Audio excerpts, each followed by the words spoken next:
Chapter 561.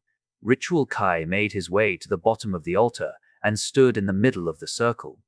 "What am I going to do now?" Kai asked with a calm expression. The ritual is divided into 4 phases. The first phase is preparation. In this phase, your body will be conditioned to suit the crown jewel's energy. This is a phase where you will experience pain, as it feels like your blood is being sucked out while you are getting an injection at the same time. The rate will be rapid, making it incredibly painful. However, it's not your blood flowing. Instead, it's your magic particles. Whatever you are experiencing in this situation, you still need to be awake, because there is a big difference in what your body can do when you are asleep and awake. The crown jewel will do the entire process, so you don't need to care about it. What you need to focus on is to endure the pain. Also, the process will take a long time, so I will help you with everything you need. Even if it's too painful for you, you still need to eat, drink, and do activities normally. This way, you don't need to adjust yourself in the next step, because your body has been working normally. After that, the second step will be, as I said, adjustment. However, we don't have enough time for this, so we would like you to do that during the first phase. Of course, if you think you can't endure it anymore, you're free to fall unconscious. It's like a state of coma, but the crown jewel will wake you up at the last second. And if your body is enduring that kind of pain when you are asleep, I'm sure what will happen to your body. You won't be able to move a muscle for a few months, and therapy is needed. Then, we are moving to the third phase. This phase is called assimilation. After gradually changing your magic particles in the first phase, your body will also gather the original magic particles that have been expelled from your body. These two will clash with each other for a while, and the crown jewel will take over to stop the conflict, achieving balance in your body. Of course, this is a painful process. The record said it's like 2 small creatures flowing inside your blood while piercing through your flesh to kill each other. Last but not least, the closing process. The crown jewel is finally in your possession. In this situation, you will need to establish a connection between yourself and the jewel. You will adjust your senses to learn how to borrow its power and master its other functions. That's all. If you are ready, you can proceed by channeling your power into the magic circle. The magic circle will distribute your power and start absorbing your power a bit to maintain its power. I wish you luck. Arba finished her explanation and took a step back. Kai closed his eyes and nodded. "Can I sit?" "Make yourself comfortable." Kai then sat down on the floor, closed his eyes, and started concentrating. Even though he had prepared for this, confronting it head-on still made his heart racing. He didn't know what would happen if he started this magic circle, but this was something he needed to do. Despite taking 10 minutes to calm his heart and maintain his focus, Kai finally poured his power into the magic circle. As Arba explained earlier, the magic circle started to absorb the power in his body. Yellow light coming from the magic circle began to shine, but Kai didn't even open his eyes and kept continuing his task. When the magic circle was glowing in every corner, the pillar started to light up, making its way to the crown jewel. As if responding to the invasion of the magic power into its very core, the crown jewel released its power as well, inverting all the magic power backward. The glow turned green, matching the crown jewel's color. With all the color changed, all that was left was for Kai to feel the energy. Suddenly, he felt his body starting to heat up as if the room gradually became an oven. What actually happened was the light in the magic circle began to change color rapidly from yellow to yellow to green again. It kept changing between 2 colors back and forth, as if the 2 colors clashed. This was the representation of the clash between the 2 powers. Unfortunately, everything changed the moment the yellow's glow lost and disappeared. The power of the crown jewel began to invade his body. His fingertips started to feel the change. The intense heat his body experienced earlier was now concentrated in his fingertips. It didn't stop there. Kai suddenly experienced a jolt to his mind so intense that he couldn't help but scream. "Arr!" Kai opened his eyes and started gasping for air. He certainly wasn't prepared for that. He instinctively raised his right hand, but found nothing other than his normal hand. After that, the pain struck again. Kai gritted his teeth and endured it this time. The pain felt like someone hammering a nail on his palm. If it were to stop there, Kai would be able to maintain his calm, but he once again started screaming. "Ark!" The pain turned out to be spreading from his palm to the fingertips, as though his nails were being pulled by a mysterious force. Then it started to move to his arms before making their way to his body, his heart, and his brain. The pain was several times more painful than what he endured to control the lion blood in his body and become a zodiac. But little did he know this torture was just started. The pain he experienced right now couldn't be compared to what he would experience later. Luckily, Arba and Aston had prepared the robe for him. The cooling effect tried to prevent as much sweat as possible to avoid dehydration, while the electrocuting effect numbed his senses to lessen the pain. This was the time Kai started his endless fight with the crown jewel. A fight that was filled with an endless scream. Arg! Chapter 56-2, King's Mark. Kai continued screaming no matter the time. Despite preparing his heart to receive pain, the pain was beyond his imagination. If not because he had good mental fortitude, he would have passed out. Arba and Aston could only watch from afar, hoping that Kai could succeed. They obviously didn't know the degree of pain, but they knew that Kai wouldn't scream just being stabbed by his enemy. That was why Aston quickly prepared everything Kai would need later, while Arba watched over him. After a whole day, Kai was still screaming, but he somehow glanced at Arba, maintaining eye contact with her. At that time, Arba realized what he needed and raised her hand, lifting the food next to her. She carried it carefully, so it didn't touch Kai or the magic circle. As soon as it was near Kai, Arba moved it a bit closer to Kai's face, so he could take a bite. Kai didn't hesitate, and took a huge bite since he was quite hungry after enduring all this pain. Arba made sure he got his drink and food whenever he wanted. Aston often replaced Arba, but because Aston had been working for their intelligence network, Arba was the one watching him most of the time. The one thing that Kai needed was sleep. He had yet to sleep in the past 3 days, and he didn't feel like sleeping with all this pain. To his surprise, his body also didn't feel like resting. There was a weird sensation that kept him going, and he thought it was the crown jewel giving him energy. At the very least, what he felt from his body was excitement. He continued to endure the pain spreading all over his body. He didn't know why, but it felt as if he were being boiled alive. The pain made him feel like his body was going to melt. Yet there wasn't even a hint of that actually happening. He simply endured that feeling and started getting used to the pain. Kai just felt his body begin to feel numb, and the pain was reduced not long after. Still, he had endured 2 weeks of torture at that time. And during that time, Kai still moved around inside his circle, adjusting his body even further. This was the second phase that he needed to do. Even though every step he took made the pain several times more painful, he endured all of them to the very end. He stopped screaming after 3 months, as if he had gotten hold of this torture. But that was the start of another phase. Kai found the skin on his hands began to solidify like that of a stone. Although he was numb to the sense of touch this time, he could still feel how his body changed. Kai didn't know what this was and looked at Arba. Unfortunately, Arba couldn't understand what was happening as well, and asked Aston, who was also clueless.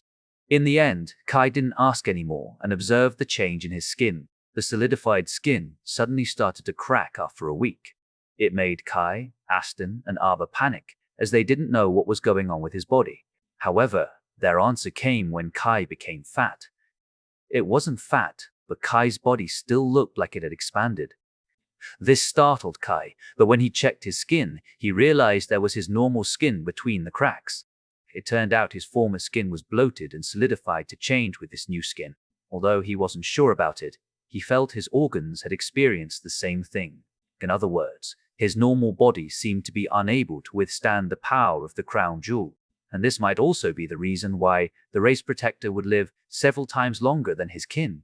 Even Ishi had lived for a very long time, let alone the whale that was said to have lived for 200,000 years.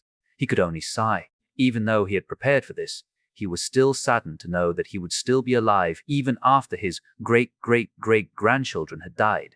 People thought immortality was good because they wanted to live longer, but when they reached a certain point, they wouldn't feel the same. Their heart would become numb from the continuous cycle of life and death. Even Kai knew what he would face in the future was loneliness. Despite having such a thought, Kai didn't regret choosing this path. Without it, he couldn't live together with the girls, and he didn't know what kind of fate they would have to endure simply because they were the Humanity Protector's women. The conflict was there, but in the end, Kai chose this as the best path. He regained his determination and continued the process. The skin began to fall off like a rock on top of a cliff, just snapped into two and fell. The hard skin melted and fused together with the magic circle. The same thing was happening all over his body, and Kai's appearance couldn't be said to be the same. There were many marks and cracks on his body, but all of them recovered over time. Whether it was fortunate or unfortunate, there wasn't much difference between his previous and current skin. The only thing that could be noticed in a glance was that this skin was brimming with energy. As soon as all his skin had been replaced by a new one, the third process started. The assimilation process was when the two energies started coming together to coexist in one balance, gaining their balance. However, the process didn't stop there. The two energies started to assimilate to each other, making it the power that only Kai possessed. This was a unique power that each protector possessed. After another 2 months, Kai finally finished this assimilation process. When the last step began, the crown jewel surprisingly moved without anyone controlling it. The jewel floated in the air and started coming closer to Kai. Although he didn't know what it was, there seemed to be something that clutched his heart. He didn't know why, but his hands subconsciously rose, trying to reach the crown jewel. The jewel eventually arrived in front of Kai's palm and didn't stop until it gently touched his palm. Kai let out a small groan, because he never expected another wave of pain to spread from his hand. He was lucky, or rather he might be unlucky, but he had grown accustomed to this kind of pain and soon regained his focus as if nothing happened. His hand just rested on top of his knee, while he felt the burning sensation that kept going. It felt like the crown jewel was trying to mark him with a molten rod. Kai didn't care about it and just let the crown jewel do whatever it wanted. 6 months after he first started this ritual, Kai finally stopped feeling any pain. All the feeling remained was a warm sensation that kept giving him energy. While closing his eyes, he rose from the floor and opened his right hand. The crown jewel floated inches above the palm, revealing a mark on his hand. The mark was circular with 8 pointed needles. It was like the crown jewel used its pointed tips to make it. The king's mark. Aston drew a gasp. His body was shaken, but when he saw the mark on Kai's hand, he fell on his knees and placed his head on the ground. Chapter 563, Last Preparation. The King's Mark. Aston instantly recognized it. Aston? Arba tilted her head in confusion. What do you mean by the King's Mark? It is as it is. You know about our Mulder Kalan symbol? Aston asked. Arba furrowed her eyebrows and recalled the symbol. It was a cross with 4 pointed needles that connected it like that of a rectangle. Yeah, that was the previous king's King Mark. Don't tell me it's King. Yes. King Gilgamesh once received the marking that became our symbol. And now a new King Mark has been born. According to the records, the King Mark represents an individual's characteristics. Therefore, each king will have a different one. So, that's how it is. Arba nodded in understanding. Suddenly, the magic particles in the air fluctuated as both Arba and Aston turned around out of reflex, raising their guards. They saw Kai standing with a serene expression. The crown jewel was floating on top of his palm, giving Kai his energy. Kai frowned when he felt the crown jewel released a bit too much energy, resulting in the increase of energy density in this room. Taisk. Kai clicked his tongue and tried releasing his power to lower the density once more. However, the power was beyond his imagination as the concentrated magic power hovered around his body, spinning in a circle. When it reached the peak concentration, the magic particles flew in all directions, sending out a gust of wind that was surprisingly strong. The ground cracked, and the magic circle was ruined. Arba and Aston were astonished by the sheer amount of power Kai had released. It seemed to be entirely unintentional. If he gathered any more power, he might destroy the room. They had expected such power from a protector, but this was certainly their first time experiencing it. Kai, on the contrary, had weird expressions on his face. He scratched the back of his head while wondering if he had done something wrong, especially when he looked at the destroyed magic circle. He glanced at Arba and Aston, asking, do you know how to replace this one? I mean, is the magic circle that important? Kai also checked his altar and realized it was still intact, without any scratches. He even wondered whether to call Ishi here or not, considering Ishi once returned everything to the previous position like nothing happened. Luckily, Aston explained it to him. There's no need to worry, my king. We can replace the magic circle ourselves. There are manuals regarding it, so you don't need to concern yourself with this room. As long as the altar and the crown jewel are safe, all is well. That's good. Kai nodded with a sigh of relief. I think I really need to leave this place. I still can't control the power of this jewel. I don't want to destroy anything here. I understand. Arba stepped forward and said, I will be helping you in controlling that power. Do you need me to bring something? Kai thought for a moment and nodded furiously. Yes. First of all, I love to take a bath right now, so everything related to it. Also, a good bed. Whatever the case, I haven't slept for 6 months. Maybe we can make a small hut to practice outside this area. Certainly. I will bring all our daily necessities there. Arba agreed without hesitation. Kai then pointed at the right. I will be near the river next to Emulda Kalan and wait there. Understood. After getting the confirmation, he snapped his finger, teleporting himself away from Emulda Kalan. He sat next to the river, looking at the crown jewel as it hovered around his hand. He tried to close his hand and raise it, only to find the crown jewel continued floating just above his palm. So, how do I deal with this?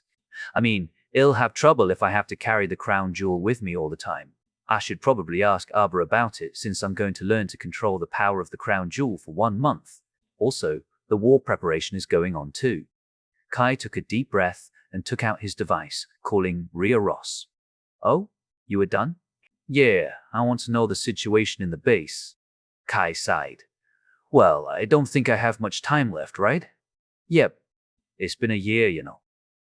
That's why I want to know the development of the war, Kai asked. What have we done for this war? The command center has been moving troops around and halting their progress to all other areas. They are shifting their focus to the US base and South America.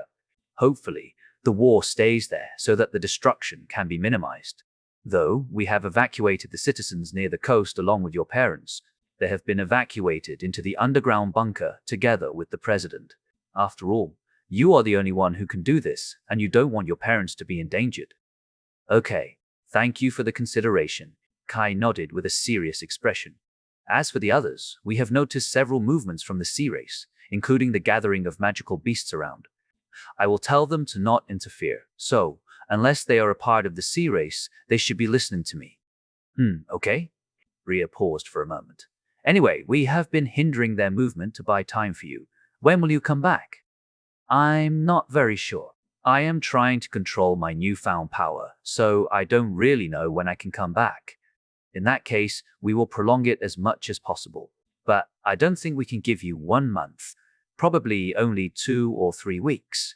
Kai fell silent as he scratched the back of his head, wondering what he should do. The crown jewel ritual took longer than he expected, so he didn't know whether he had enough time or not. I guess I will take this to the extreme. Kai nodded. Okay, tell the others that everything is going to start. Also, I will do my best to help even when I'm not there right now. Understood.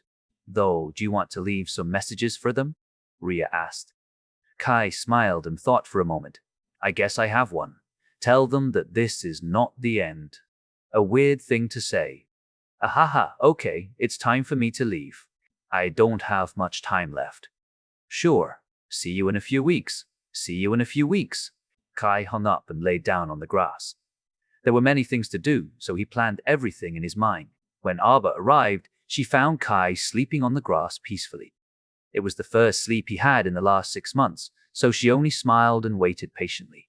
A few hours later, Kai opened his eyes again with a slight headache. Ugh. Kai rubbed his eyes while clutching his head. He soon saw Arba sitting next to him. Arba. Yes, my king. Arba pointed at the stuff next to her. I have brought everything. I can see that.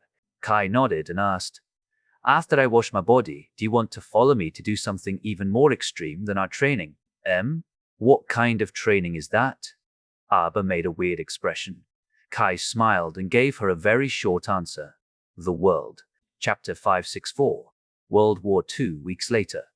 Rhea Ross was meeting with the president together with all generals and S-rank magicians. It was a huge conference room as they had so many things to discuss. So, how is the situation going? President Brent asked. Have you gotten any news from Kai Carter? Our last contact was 1 week ago. She shook her head. There was nothing much to talk about, to be honest. What do you mean? The president and many generals furrowed their eyebrows. Although they didn't admit it openly, they knew Kai was a genius in warfare and that his strength was beyond their comprehension. Kai not giving them much information truly made it feel as though he was abandoning the battle. One of the generals raised his hand and asked, "Do you have any idea how many enemies we are going to face?" Kai Carter has a secret influence, right? He should have some information. The other generals remained silent, listening to Ria's answer. To his surprise, Ria laughed at his question. "I'm sorry. I know that you are our general of the army, but I don't think it's appropriate to laugh at this serious question." "Ha ha ha, sorry." Ria had a hard time stopping and waved her hand. "I just couldn't help it after getting the answer from Kai a week ago." "Do you know anything?" President Brent asked with a serious expression. "How many are there?" Truthfully, he also doesn't have an idea. President Brent scratched the back of his head. "Then, why are you laughing? I can't find any reason for you to laugh at that question." "Why? Yeah, but if you know the power of our enemy, you will stop bothering with the number and just bring all your soldiers to the battlefield." She shook her head helplessly. "What do you mean? We have gotten a good idea of their power. I believe our firepower and manpower are enough to deal with them." "Ah, you mean the ones on the battlefield back then? They can't be compared to their king, or you can say their leader." Ria shook her head. What? Well, I couldn't really say it before because it would have just angered the other party and sent their army to us faster than expected. But now that we are already in this state, I can say it freely." She smiled.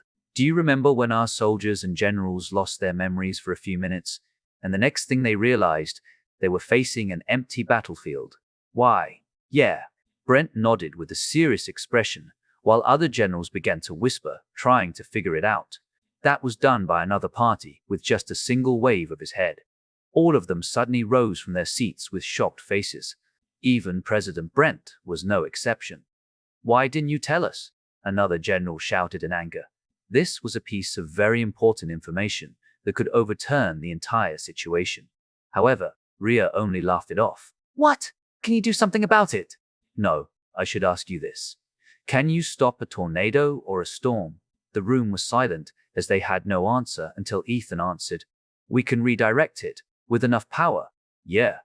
If it's a tornado, we can stack up the walls and destroy the air current. If it's a storm, we can redirect the water. However, we have no idea about our enemy's power or when they are going to attack us." Ria sighed. "Tell me, do we have enough resources to create a countermeasure for everything? Then tell me, where will they attack us? The Argentina base, the Paraguay base, or even directly at this base?" Ria shrugged.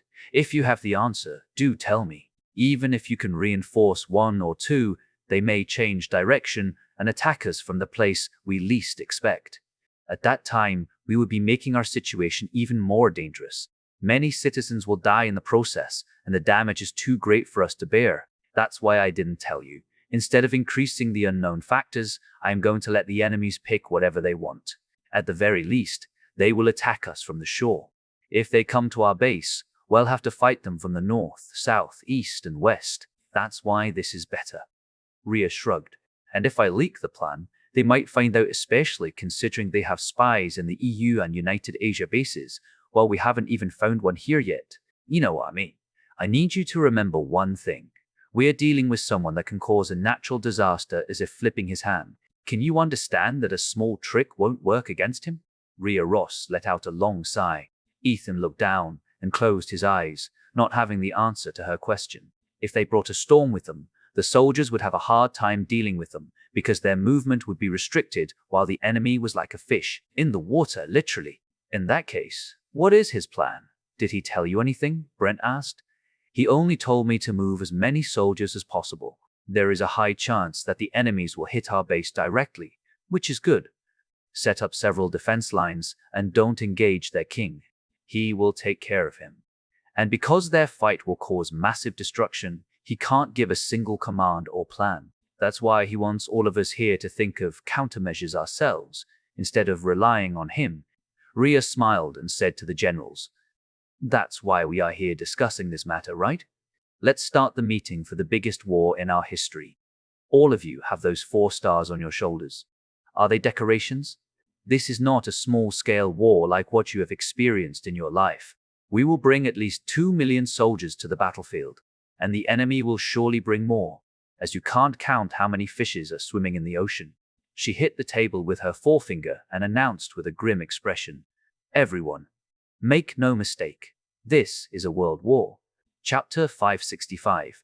The start, South Carolina. On the South Carolina coast, a soldier stood staring at the sea with her friend. "I've been here for a long time, but no matter how long I look at the ocean, I still can't get over how beautiful it is." Her friend furrowed her eyebrows and shrugged. "We don't have the luxury of appreciation anymore. Traveling across the sea is impossible because of the sea-dwelling magical beasts. It's been hundreds of years since humans have been able to do anything about them. Yeah, I hope that in the future, the sea can be crossed again. Even playing on the beach is a gamble with your life these days," she sighed. Just as she was about to reply, her expression changed. 3 giant crabs emerged from the sea, walking on the beach. She quickly raised her gun and aimed at the crabs. "We need to eliminate them first. This is Tango 1. Headquarters, we spotted 3 crabs coming out of the sea, and we are planning to eliminate the threat. Requesting perm." The soldier tried to inform the base about the crabs, but soon stopped when she saw more and more crabs making their appearance. "Tango 1? Can you repeat that, please?"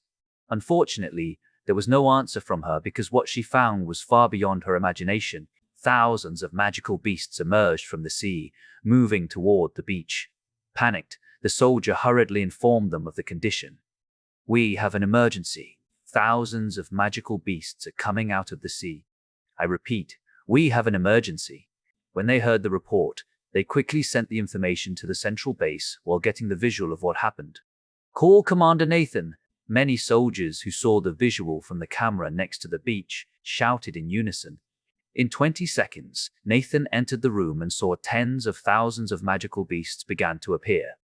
Holy Code Red.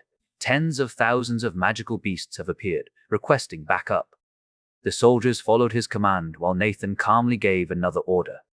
"Send all our troops here. There is a high chance that the enemy is using this place to gain control of the base." The moment they received Nathan's report, all soldiers were mobilized. Tens of thousands might be a big number, but compared to millions of magical beasts, that number was only 1%. However, Rhea Ross bent on sending the entire troops because she knew this was the perfect place to attack them. Humanity would have less response time compared to any other city. Also, they could send an ambush from Washington or Delaware had the enemy attacked Virginia or North Carolina. The rest of the states were simply too far from the center, which would take them longer to attack. Hence, seeing the number of the enemies was enough for Rhea to determine this attack. President Brent met Rhea Ross for one last time. He was standing with a serious expression, asking, "Are you sure about this decision?" "Yes. The enemy has come. It's time for me to go. How I wish I could help you on the battlefield. This is a war for humanity's survival. But I can't go with you because of this stupid position. It's nothing. You have your own task, and we have ours," Rhea said with a shrug. "Still, those bastards. Why did the EU base and United Asia refuse to help? This is their fight too. I want to fuck them up." Brent gritted his teeth. Rhea laughed and said, "They're already here." "Huh?"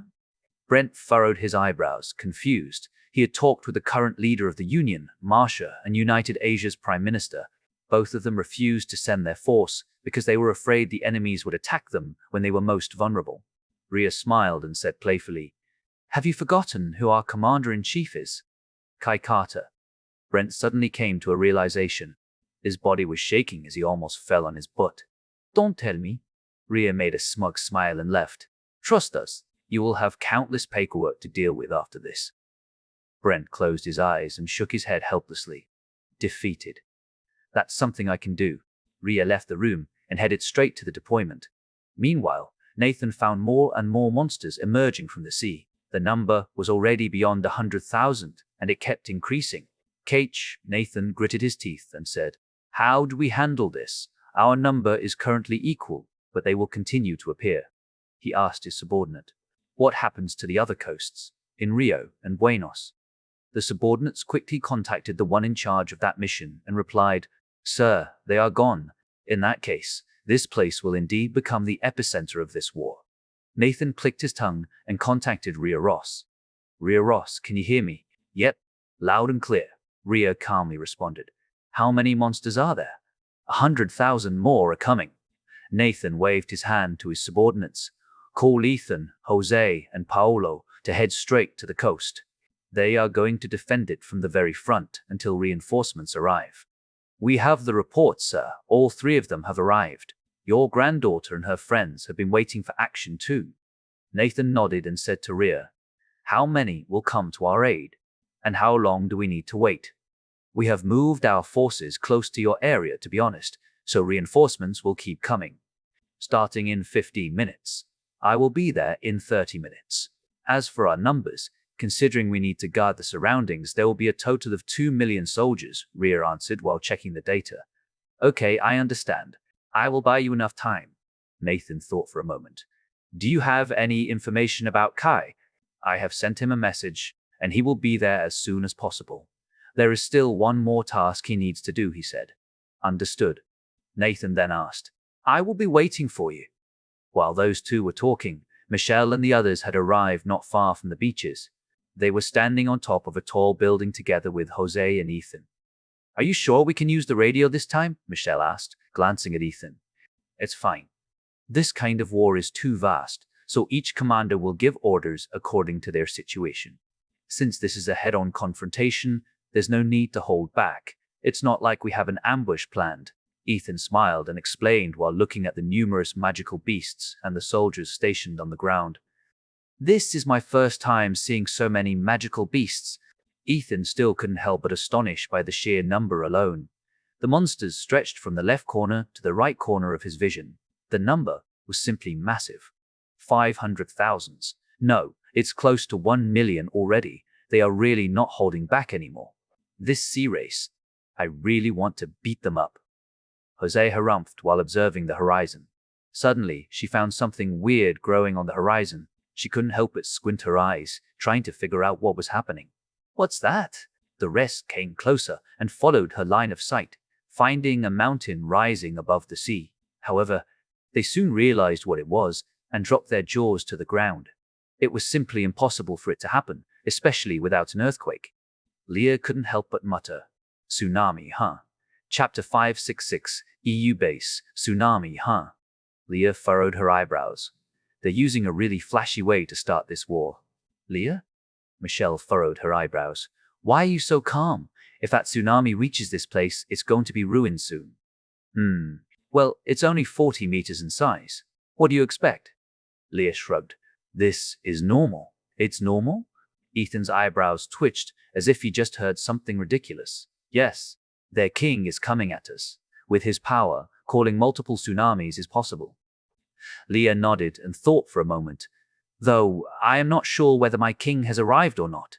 "Your king?"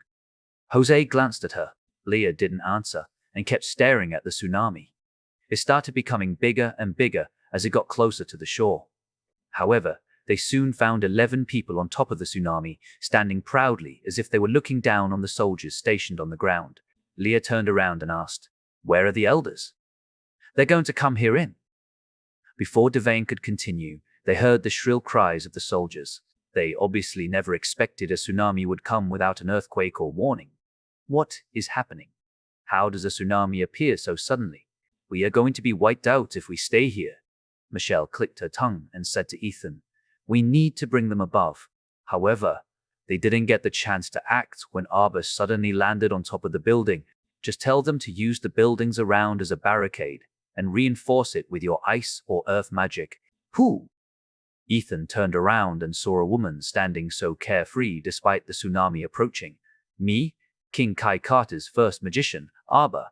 Arbor glanced at them with a smug smile, looking very proud of her status. "Elder." Leah came to Arbor with a worried expression, ignoring the king title in Kai's name. "He hasn't arrived. We need to buy a bit more time." Arbor smiled and looked at the 11 figures on top of the tsunami. The one in the middle had a body 3 times that of a human. His muscles were bulging and his expression was aloof. He stood on top of his fishtail with honor and pride. He was none other than the king of the mermaid race, Neptune. On his right were Ilarica and Ca, followed by an octopus, a sea lion, and a jellyfish. On his left stood Marza, a shrimp, an electric eel, a stingray, and a lobster. They were his new strongest fighters that were going to confront humanity. In any case, cut down all the tallest buildings. We will make a barricade. This is the only thing that can allow humanity to have enough land to destroy them, Arba said, as she was about to enter the battlefield. I will break the tsunami, so you are responsible for the rest. Before Arba leaped to the beach, she turned to the left as if finding something. She raised her finger and pointed to the sky. After that, Arba leaped off the building and launched herself to the shore. Michelle quickly picked up the radio and shouted, "All troops." She told them their plans and wanted to use their cumulative power to bring down the building. No matter the cost, they needed to stop them here. Since the buildings were going to be destroyed, they should be useful in this battle. When Arba arrived on top of the beach, looking down on tens of thousands of magical beasts beneath her, she raised her hands and clasped them, forming a small tornado that expanded in an instant, sucking all the magical beasts to the air and launching them away. Even Neptune furrowed his eyebrows when he saw this power. Ilarica even took a step forward and said, "Fathahem, my king." Neptune ignored her and glared at Arba. "So, you are the rat that has been hiding for thousands of years. My name is Arba. It's a dishonor to meet the great Neptune. You reek of the sea." Arba snorted and raised her hands, forming several wind spears. Each was roughly the size of a human head. However, when Arba shot them toward the tsunami, they burst, generating enough wind to create a shockwave that traveled back to the land, shattering every window. On the other hand, all 10 creatures next to Neptune raised their hands and used their respective power to block the shockwave. "You arrogant human, you all shall die today." Neptune raised his staff. Before he finished, Arba smiled and shouted, "Reform." The shockwave that was blocked by the 10 fighters suddenly turned into another form. It turned out the spinning air would move together and create a small tornado in front of the tsunami, sucking the water until it began to collapse. "I know you're going to block it." Arba smiled. "That's why I took the liberty to spin my wind enough to form another tornado later." Losing his foothold, Neptune was the first to fall together with the wave beneath him. It continued to spread to both sides, resulting in the others dropping to the water. The tsunami had been destroyed, but also became the most terrifying form. This form contained so much power that it could easily kill humans if they were engulfed inside. "We need to destroy the buildings to form a barricade." The soldiers began to panic as they needed to do it as soon as possible if they didn't want to be swallowed by the wave. However, a huge magic circle appeared next to the beach as a female's voice echoed in everyone's ears. It stuck to their mind because of her accent. "Great wind slash." Suddenly, a wind brushed everyone's skin as they didn't know where it came from. They all looked around, only to hear a rumbling sound. "Rumble, rumble." The sound began to echo even harder, until suddenly, something snapped. All the soldiers dropped their jaws in shock as they saw the tallest skyscraper in the area flying into the air. It didn't stop there. The skyscraper floated for a few seconds before moving to another spot and gently put down on the ground. All earth and ice magicians are going to fill all the holes up to create a strong barricade. A woman with light blue hair ordered in a loud voice. She was followed by 3 people, an old man, a middle-aged man, and a mother. "It's Rosalind." Sophia was the first to recognize her, looking at Rosalind standing on top of the building. "And Grandpa." Rosalind looked at the tsunami that was going to hit them and clenched her sword. She wasn't strong enough to handle them, but she believed she could help the battlefield by cutting the magical beasts as much as possible. Rosalind shouted to all the soldiers and leaders at the US base, "I am the SS-rank magician Rosalind. I am here with 3 S-rank magicians and 200,000 soldiers. I apologize for not being able to bring all of our forces, but we bring the mightiest soldiers from the EU base. We request to join your fight for humanity." Her shout bewildered everyone as they wondered how they could hear her voice in this open area. However, another figure flew to the sky and spotted Michelle and the others, saying in a disappointed tone, She didn't introduce me. Sap to be me. Michelle and the girls were flustered when they saw this blonde girl that put on a poker face even in this situation. It was impossible to not recognize her. Felice. Chapter 567. Reinforcement. Felice. Felice only nodded while pointing at the tsunami. I think it's better if we handle this problem first before talking. I will help you carry the building around to form a barrier. That's a good idea. Michelle nodded and glanced at the girls. Sure. Tasha and the others agreed without hesitation. Tasha stepped on the ceiling while aiming her bow. I will be here to protect all of you. Go.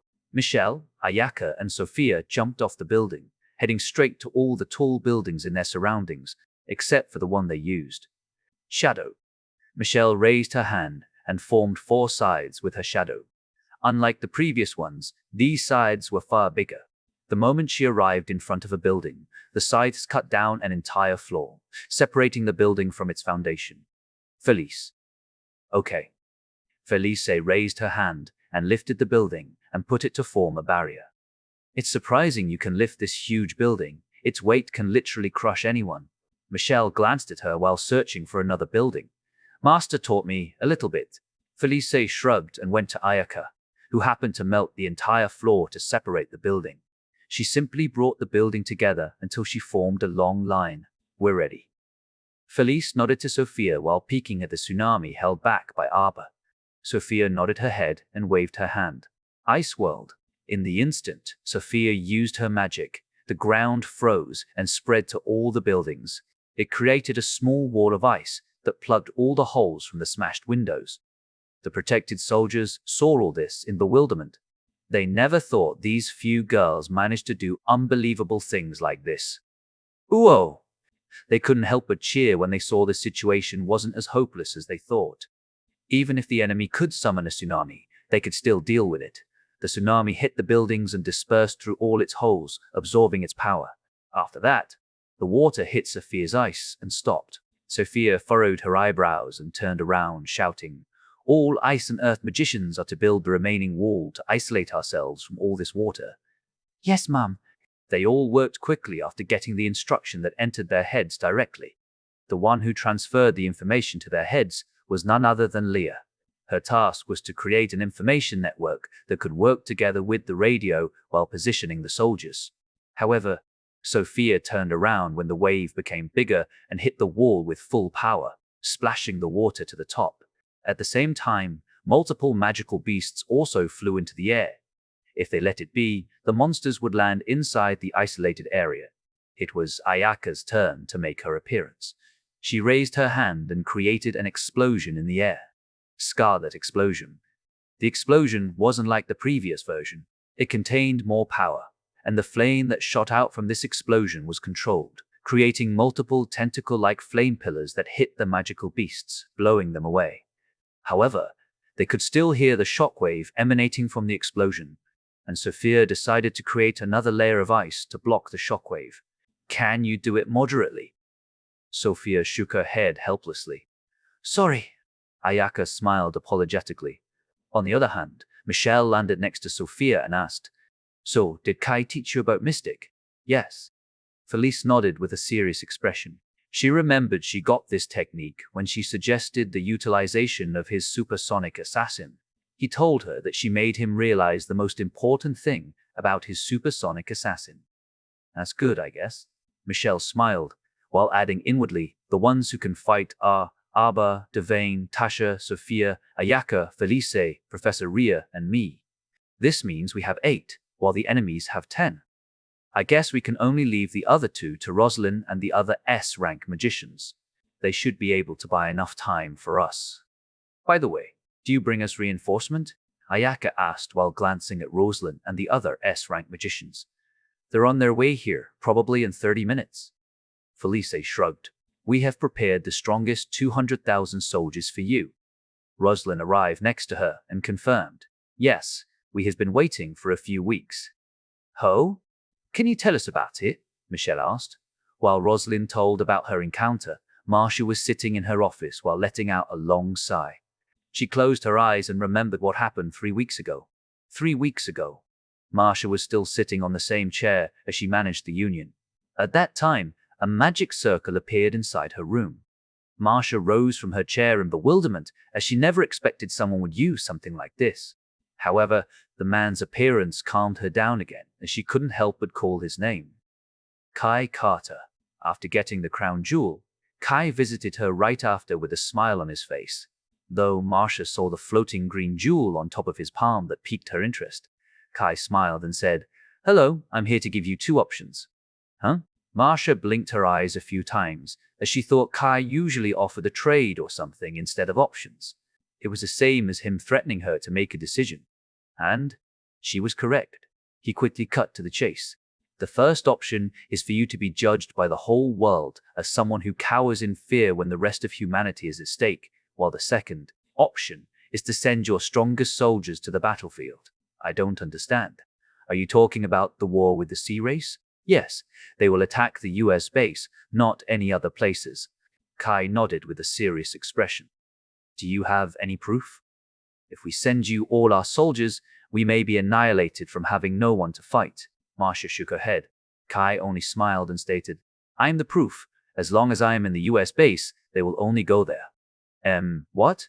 Marcia opened her eyes wide. Since when did you become narcissistic? I'm not. Everything I said earlier is the truth. If you don't cooperate, the Union will fall after the war is over, regardless of whether we win or lose. Kai shrugged. He planned to destroy the Union using his reputation if they won, while the sea race obviously wouldn't let them go if they lost. That was why Kai told her she only had two options. Your decision decides your future. Kai shrugged. I only want you to bring all your strongest fighters, along with all your S-rank magicians, and my disciple. I will teleport them to Quebec, and you're going to stay in Washington while gradually making your way to North or South Carolina.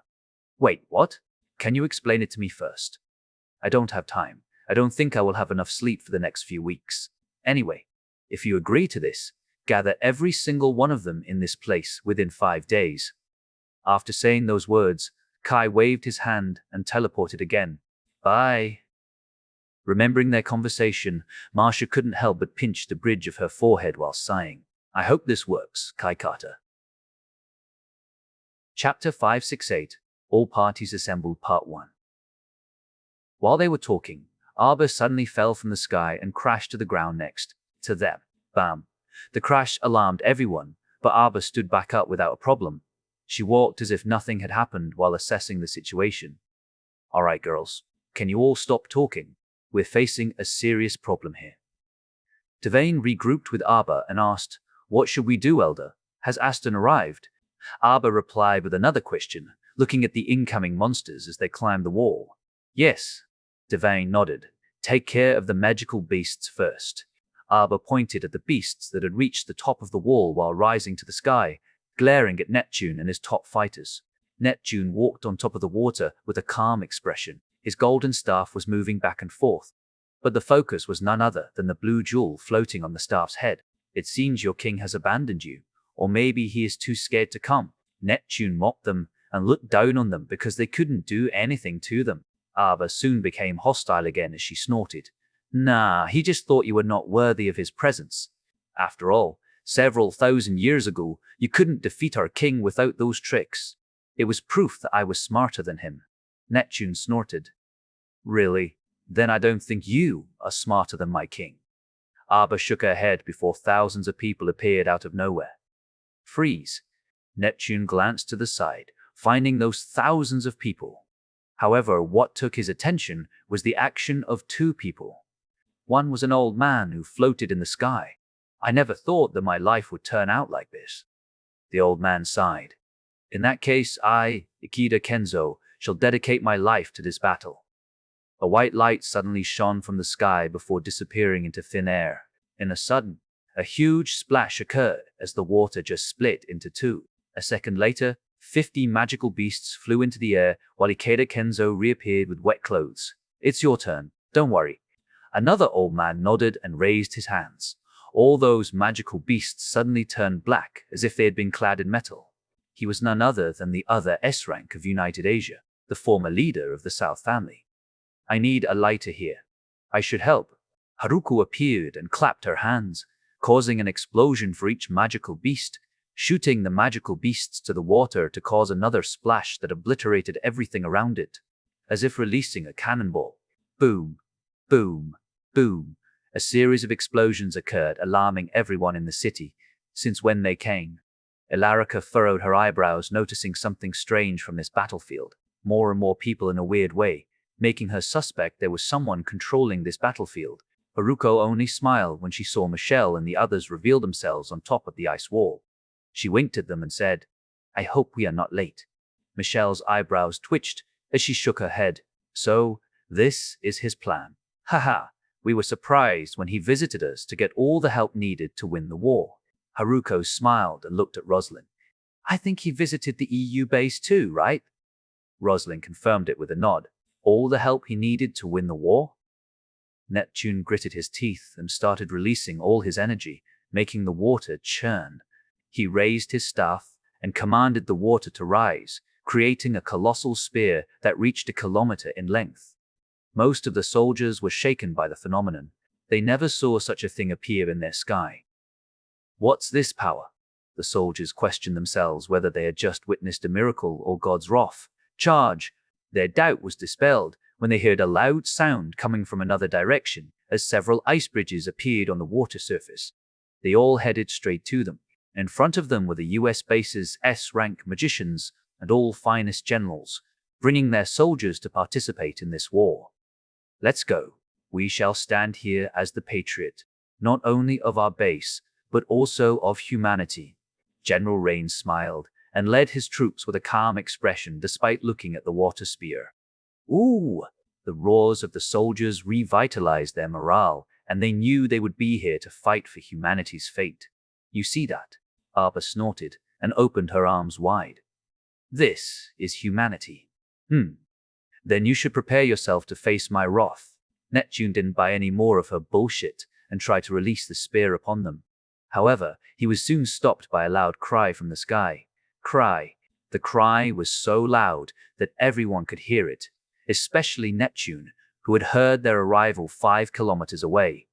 His hearing was as good as Kai after all. Soon, an eagle figure emerged from the clouds, bringing a white tiger with him. When they descended low enough, the eagle released the white tiger as the latter went straight to the water spear. Roar! The white tiger opened his mouth as the roar formed a sound wave that was strong enough to disrupt the spear, destroying its handle. With the handle gone, the water dispersed into the rain, making all humans know the spear wasn't a threat anymore. A tiger and an eagle? Michelle dropped her jaw, not understanding the situation. "Don't worry. They're our allies." Arba's voice was transmitted to all humans in the area. With the help of Leah and Aston, the white tiger landed on the water surface after slowing his fall with a wave of his claw. The tiger then stepped on the water, as if stepping on the ground, turning around to see the angry face of Neptune. "White tiger?" Neptune turned to the tiger and shouted, "Do you know what you're doing?" "I know. I have acknowledged the man who beat me, Kai Carter, as my brother, and I'm here to help him." He answered with human language so everyone could understand it. "You should know that you are also a protector," Neptune shouted. "I don't know what you are talking about." The white tiger pretended he didn't know it and stated, "I am not even a full-fledged protector, so your opinion doesn't matter. I also don't have the crown jewel with me, so I haven't broken any ancient pacts. I am here only to help my brother who needs my help with the self-proclaimed first servant." The white tiger glanced at the sky, specifically the eagle flying in the sky. Cry. The eagle let out a cry as if he rebuked his last sentence. Suddenly, many birds dove from the sky, heading straight to the water and grabbing a magical beast before throwing them away where the ground was. All the magical beasts were crushed to death as they all couldn't survive the fall. The eagle flew on top of them while letting out another cry. "I am Kai Carter's first servant. No one has that spot other than me." The eagle proclaimed it again as what he said to Kai back when he crossed the sea. Chapter 569. All Parties Assembled Part 2. Neptune seriously had no idea when and where Kai met these two beasts. They all started popping out of nowhere. How? He gritted his teeth, looking at the incoming soldiers from all sides. His ears already picked up more than 100,000 soldiers that would soon gather in this place. Looking at this, Ava couldn't help but smile, remembering her conversation with Kai right after he finished assimilating with the crown jewel. At that time, Kai smiled and pointed his finger to the sky, saying, "The world."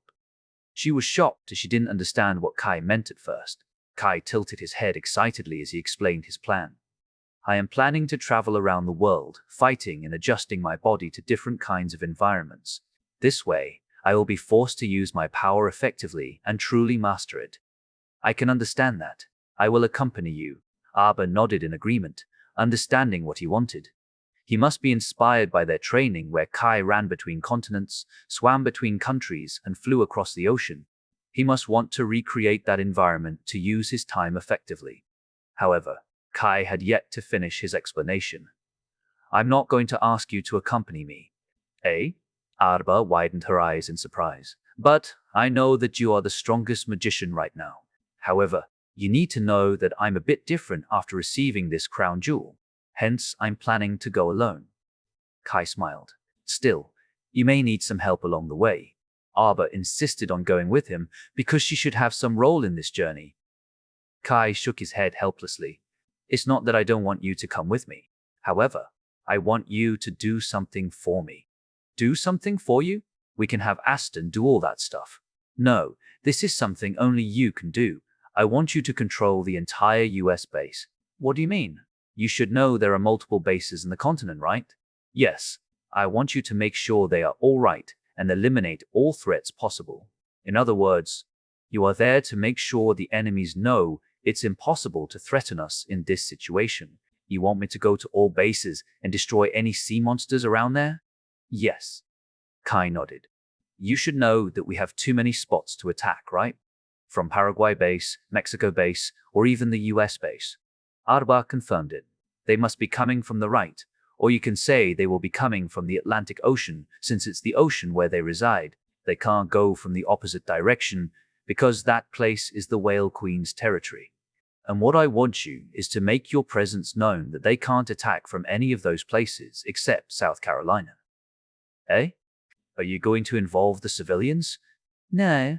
To be honest, there is a 50 chance South Carolina will be the target of their attack, while the other bases don't necessarily have that much danger." Kai raised his hand. "Instead of taking that 50% chance, I want you to increase that chance to 100%. We can concentrate our force there while evacuating the civilians." Instead of protecting all, you want them to definitely choose one where we can bring all our force." Arba looked down, contemplating Kai's decision. From her perspective, his idea wasn't bad at all, especially since they could join hands to do all this. "Yeah, I can use teleportation magic to send the soldiers, but I don't think I can win against Neptune if I lose that much magic power before the fight even begins." "I understand. I agree with your decision." "Good. In that case, I am going." "Wait." Arba reached his shoulder. Seeing Kai turn around, she asked, "What are you planning to do?" Kai smiled. "I'm going around the world to convince people. Make sure that people from the base don't know that the world will help us, okay?" Arba's body shook as she gulped down, realizing the extent of Kai's plan. "Yes, my king, I will do it." "Good." Kai waved his hand while teleporting himself to another place. Remembering that conversation, Arba knew that Neptune had fallen into his trap. She stood in the air, mocking Neptune. "You are nothing compared to our king. Don't be too complacent, human." Neptune was finally angered as he raised his hands. However, when he was about to release his magic, Neptune raised his head as if finding another reinforcement. 5 kilometers from where he was standing, a helicopter was floating in the air. A woman opened the door while a soldier was holding binoculars in front of her eyes. Her gray hair was fluttering, but she couldn't help but smile when she saw Neptune talking to Arba. "Hold it for me, okay?" The soldier nodded with a serious expression. She then raised her left hand as if holding a bow. Soon, a white bow appeared in front of her before getting projected to a bigger bow in front of her. Her right hand formed a small arrow projected to the bow, creating a 30-meter-long arrow like that of a ballista. "The helicopter will shake a bit, hold it," the woman commanded while taking a deep breath. Suddenly, Neptune raised his head and had eye contact with her. "Ha! Seriously?" The woman clicked her tongue and shot her arrow. God's arrow, Locratia. Boom. The arrow flew faster than a bullet, heading straight to Neptune. As if seeing it coming, Neptune raised his hand and formed the same spear he created earlier. The spear didn't fly to the arrow. Instead, it collided with the arrow like clashing between two spears. The arrow split the water spear in all directions, as the collision produced a shock wave that created raging waves below. Neptune saw the arrow seem to be penetrating his spear slowly, and remembered what C told him a year ago. So, this is the arrow that destroyed your shield. C's body shook as he felt it was far stronger than before. Even so, he nodded, confirming it. It's quite powerful indeed. But Neptune harumphed as the water began to rise and engulf the arrow as if it was alive.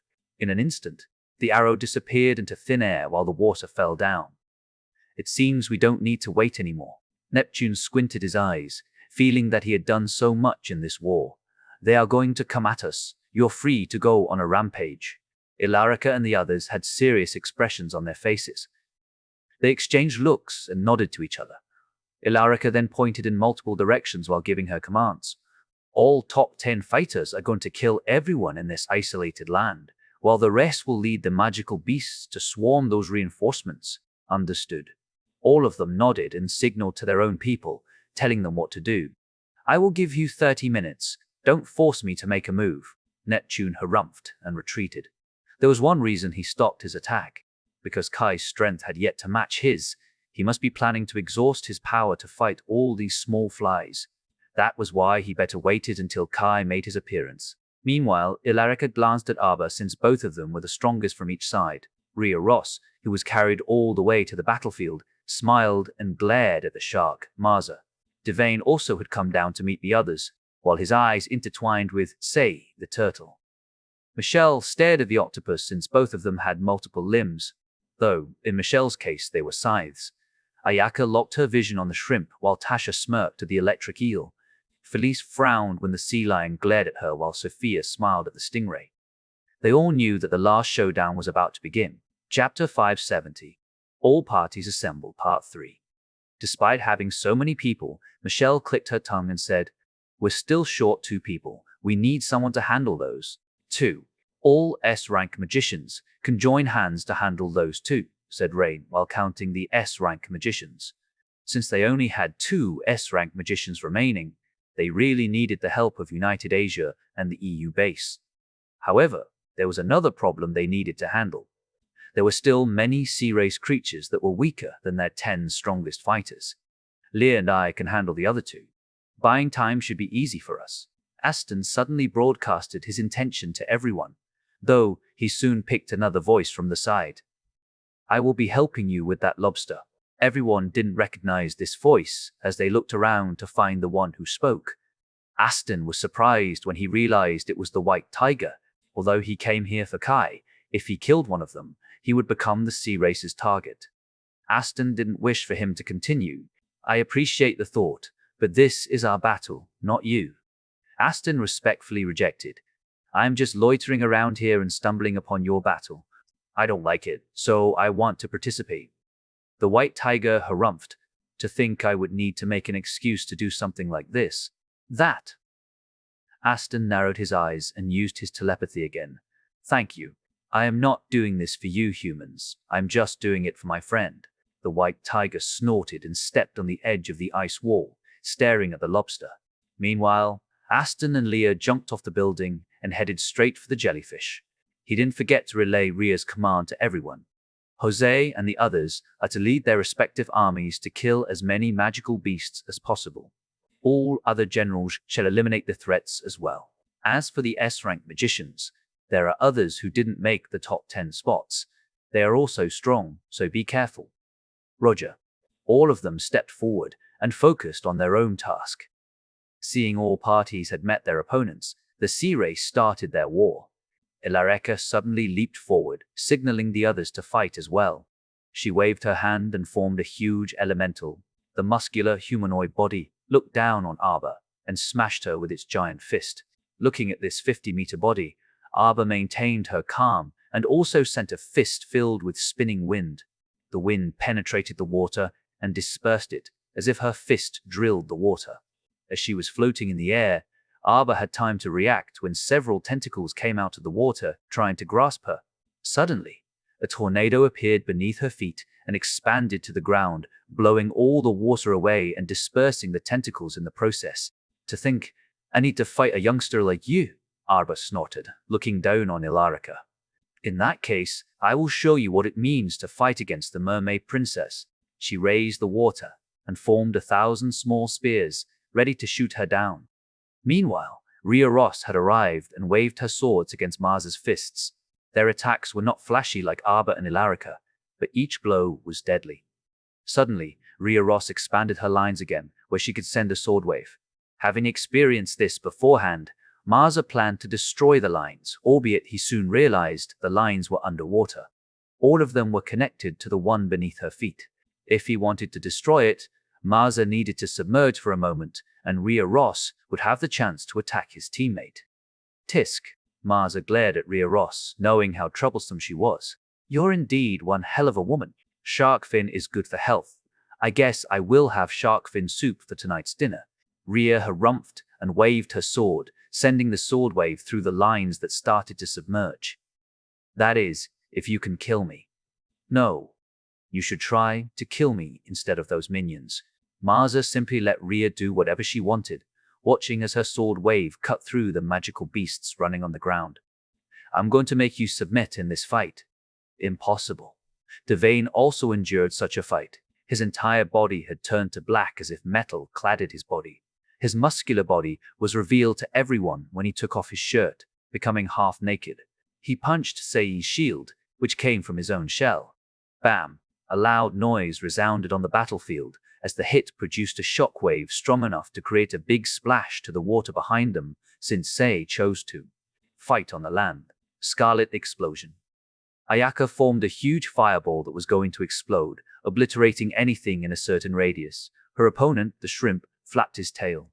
To everyone's surprise, the water rose as if there was an explosion under the water. The shrimp controlled the water and formed a bigger water ball to envelop Ayaka's scarlet explosion. Boom. Ayaka obviously didn't want the fireball to be extinguished, so she exploded it right away. Unfortunately, the water still managed to withstand the blast and burst in all directions, making rain. Ayaka harumphed and created a pair of wings made of fire on her back. She jumped forward and used the wing to fly above the water to reach the shrimp before swinging her spear. Even her spear had been covered with her fire. When the spear hit the shrimp's tail, it exploded, engulfing the shrimp. Unfortunately, as soon as the water returned to normal, she could see a small sphere that protected the shrimp from any harm. Ayaka reassessed the enemy's strength again while muttering inwardly, "This is going to be hard. None of us have enough time to train, so the only way we can win against them will depend on how good we are at improvising." On the other hand, Tasha had stepped on top of the ice wall to focus on her opponent, the electric eel. The eel was 30 meters long, covered with slick but electrocuting skin. "You are weak compared to the rest." Tasha pulled the arrow she made from her own lightning magic. The eel didn't have a change of expression and kept staring at her.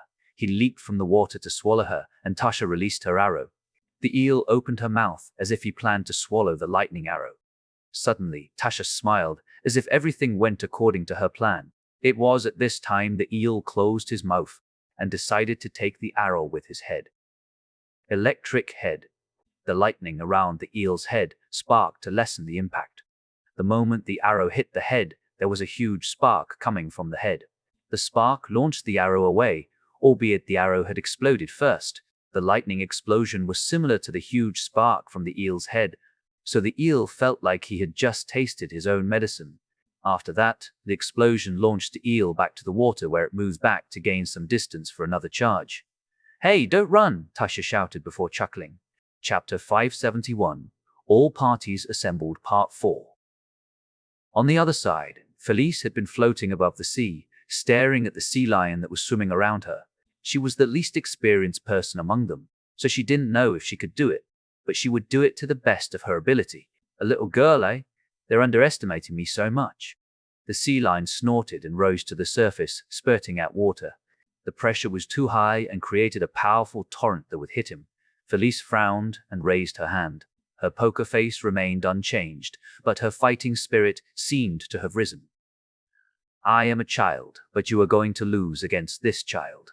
Felice snorted and used her telekinesis to push the air in front of her to the water. When the two collided, the air dispersed the water until it stopped. The sea lion frowned, wondering what Felice just did. She seemed to only raise her hand without summoning anything. However, he soon learned Felice's power when the water around him started to float, bringing him into the air. In an instant, the sea lion formed several tentacles that flew toward Felice before getting blown away from Felice's telekinesis. The sea lion spun around in the air for a few seconds before returning back to the water. Meanwhile, Felice used her telekinesis to pressure the air above the water, launching them downwards. So, having trouble with the child already? Felice harumphed while looking down at the sea lion. On the other hand, Sophia had some problems catching the stingray because the latter had been flying around like it was nothing. Dragon. Sophia summoned the dragon head from the magic circle and opened its mouth to devour the stingray. However, the stingray dodged it easily with a single flap of its pectoral fin. It went to the side while waving his tail, sending a white-colored light. The light curved like that of a whip, and when it slammed the ground, it cracked or destroyed Sophia's ice. Sophia looked at this flying fish that somehow could fly without wind or water to help him. After contemplating for a moment, Sophia decided to test something. She placed her hand on the water and used her magic. Freeze. Her magic froze the water near her in an instant and kept expanding. It affected the edge of the battlefield where she fought this stingray. The stingray realized what Sophia planned to do, so he waved his tail to destroy the layer of ice. However, this was what Sophia expected the stingray to do. The moment he released an attack on the layer of ice, Sophia used another magic, forming numerous spikes on the surface. Launch. All those spikes flew upward without aiming at anyone. Sophia planned to hit the stingray by doing a large area attack. Unfortunately, the moment the ice spikes hit the stingray, it broke. The stingray's skin was too hard, just like any other sea creature she had fought. Skeh. Sophia clicked her tongue and searched for another solution. Meanwhile, Michelle and the octopus had the same fighting styles. The octopus sent all his tentacles to strike Michelle, only to meet her sides. Instead of 4, Michelle had 8 sides this time. This is going to be troublesome. While all of them were fighting earnestly, Michelle was worried about the other two, since the S-rank magicians had no strength to fight them. In the end, she asked her other personality, "Oi, are you there? I am always here." Dark Michelle smiled. "I am you, you are me. So, I will always be here. I am going to summon you to take care of one of them. The rest can focus on the other one." Are you still thinking about the remaining sea creatures? Yeah, their strength is close to our S-rank magicians, so I'm sure they can handle them well. The problem is our number. Michelle nodded, thinking about a solution. However, Dark Michelle simply stated, "So, have you forgotten him already?" "Kai?" Michelle frowned. "Yes, there is no way he's going to stand around just like that." Dark Michelle smiled. "Take a look at that white tiger." Michelle widened her eyes and turned around, staring at the white tiger. The white tiger was fighting against the lobster. He pounced the lobster while the latter hit the tiger. Both of them seemed to be covering their paws or claws to strike at each other.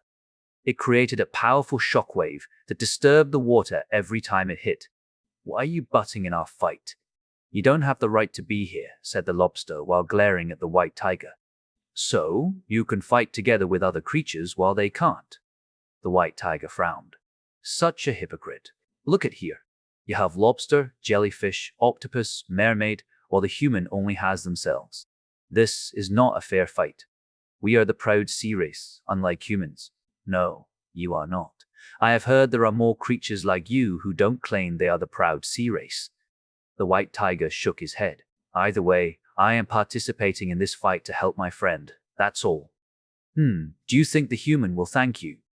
The lobster snorted. "They are just going to dissect you the moment they capture you. You have watched how they treated other creatures a few hundred years ago. They are the most selfish creatures in this world. There is bad and good in this world. Like how you have seen the bad of this race, I've seen the good of this race. Whether they thank me or not, I don't really care. I have repeated it to you multiple times. Kai Carter is my friend and brother. That's all." The white tiger snorted and leaped forward.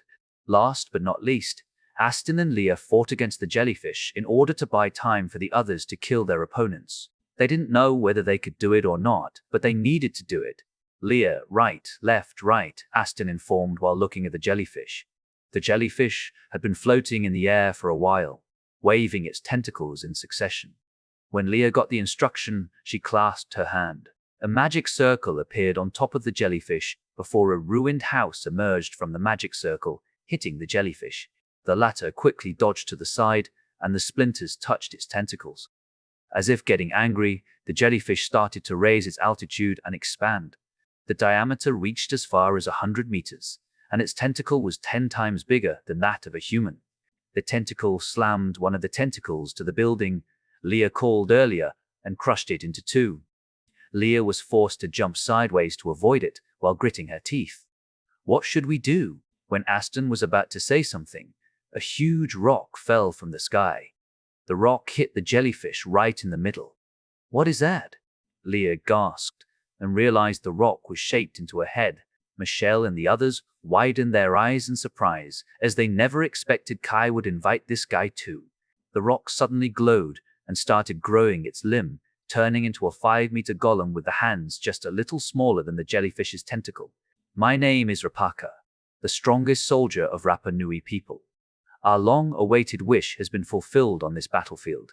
We shall fight together to destroy the sea race, Rapaka said, and slammed his fist once more. Bam! The jellyfish's body bent inwardly as the jellyfish started going down as if it experienced tremendous pain. Chapter 572. All parties assembled. Part 5. Bam! The huge golem just smashed and forced the jellyfish to go down several meters before stabilizing its body. Ha ha! Rapaka laughed out loud. My life has turned out to be pretty good. I hadn't found my king when I was alive, but before dying, I have the chance to fight for one. What a wonderful time to be alive. Rapaka stood on top of the jellyfish, as if he was riding it while praising Kai. Eh? Tasha narrowed her eyes as she was Rapaka's student. He had taught many things she had used until now, so she never expected Rapaka to come here. Good day to you folks. Rapaka looked at Arba, Aston, Leah, and Devane as if he recognized them. It's good to see that Amulda Kalan is still safe and sound. Arba and the others quickly recognized Rapaka and bowed their heads, knowing that Rapaka was the elder who had once visited Amulda Kala and left to find their king. With you here, I think we can win.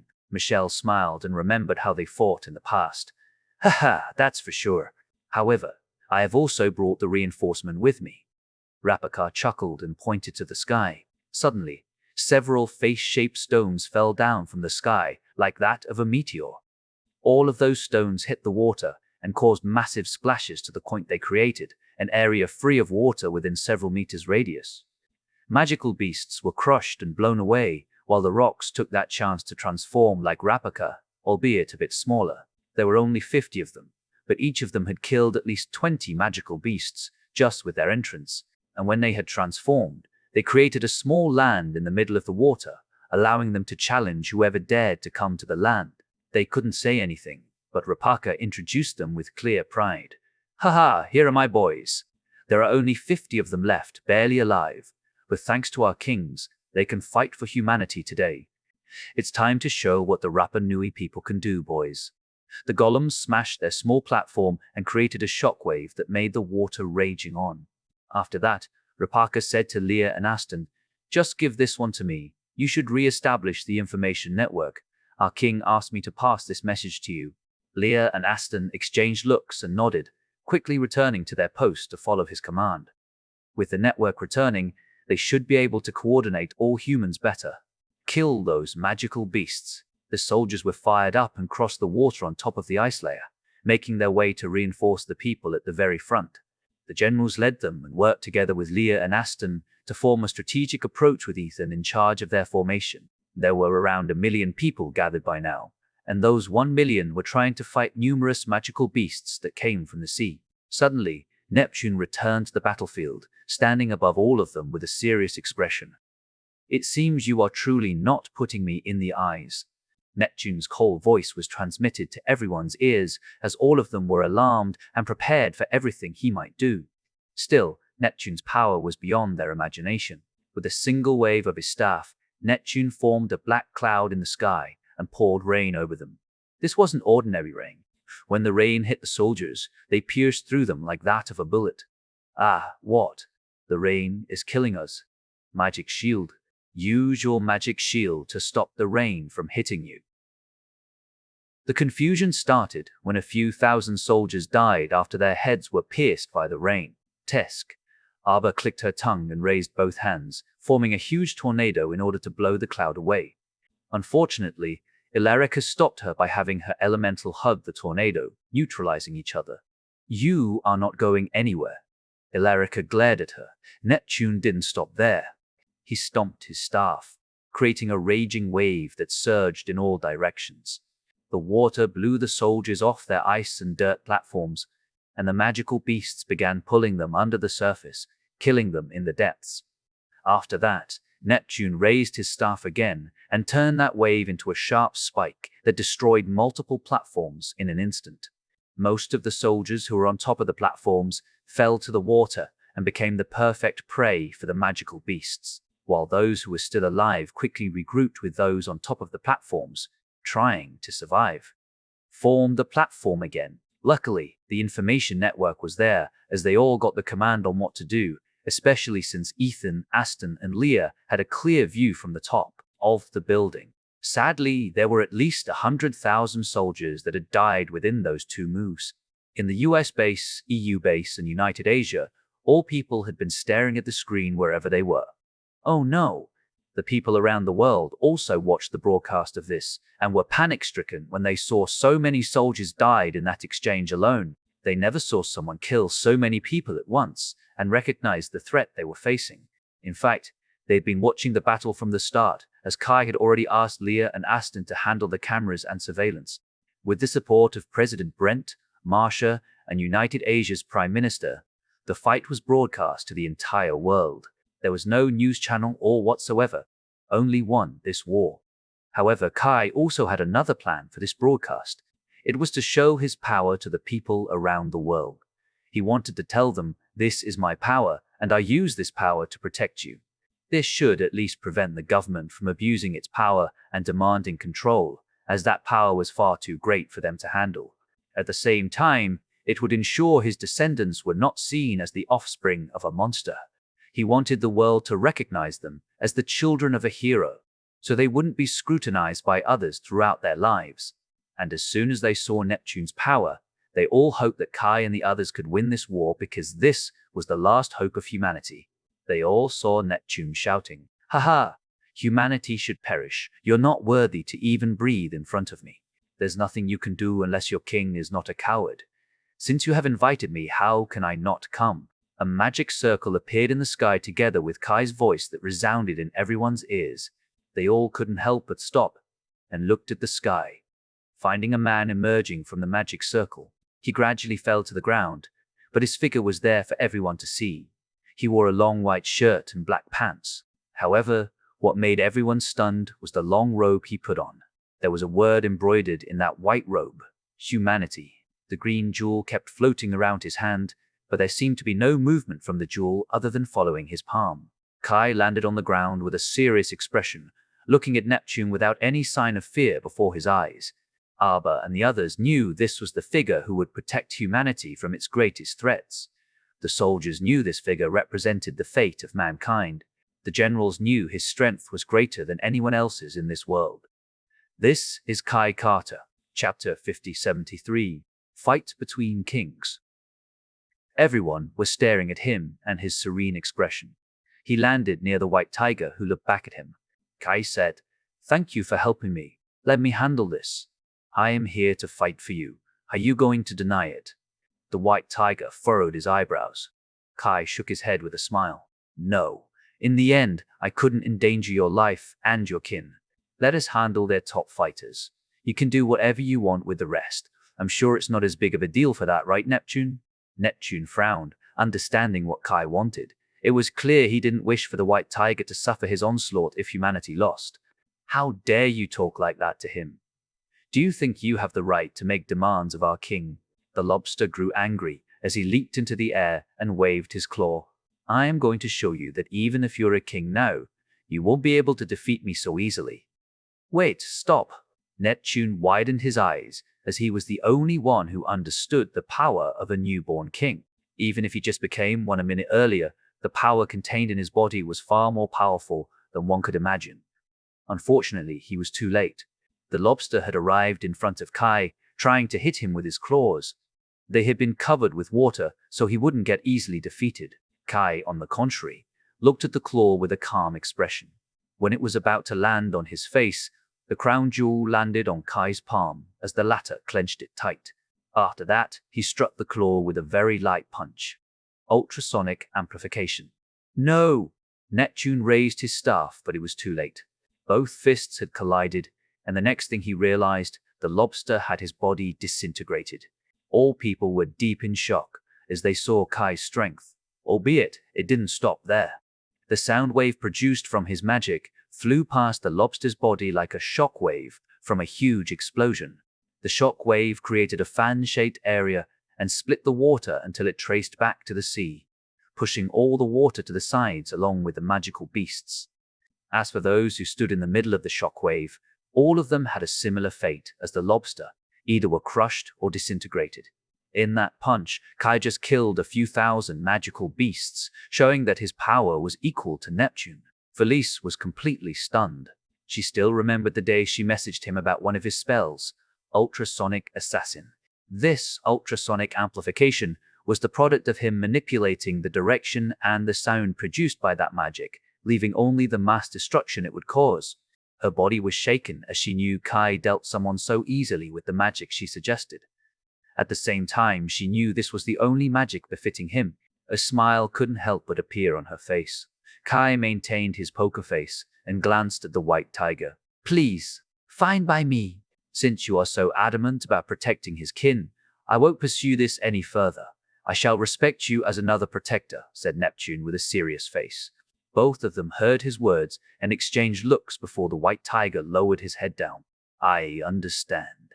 He turned around and walked away, trying to search for another prey to help Kai as much as possible. Meanwhile, Kai turned to Neptune with a grim expression and said, You have done a great deal to this city. This is my wife's hometown, you know. There won't be anyone's hometown after I kill you, said Neptune while raising his hand. He seemed to have no more patience to talk to Kai and released his magic.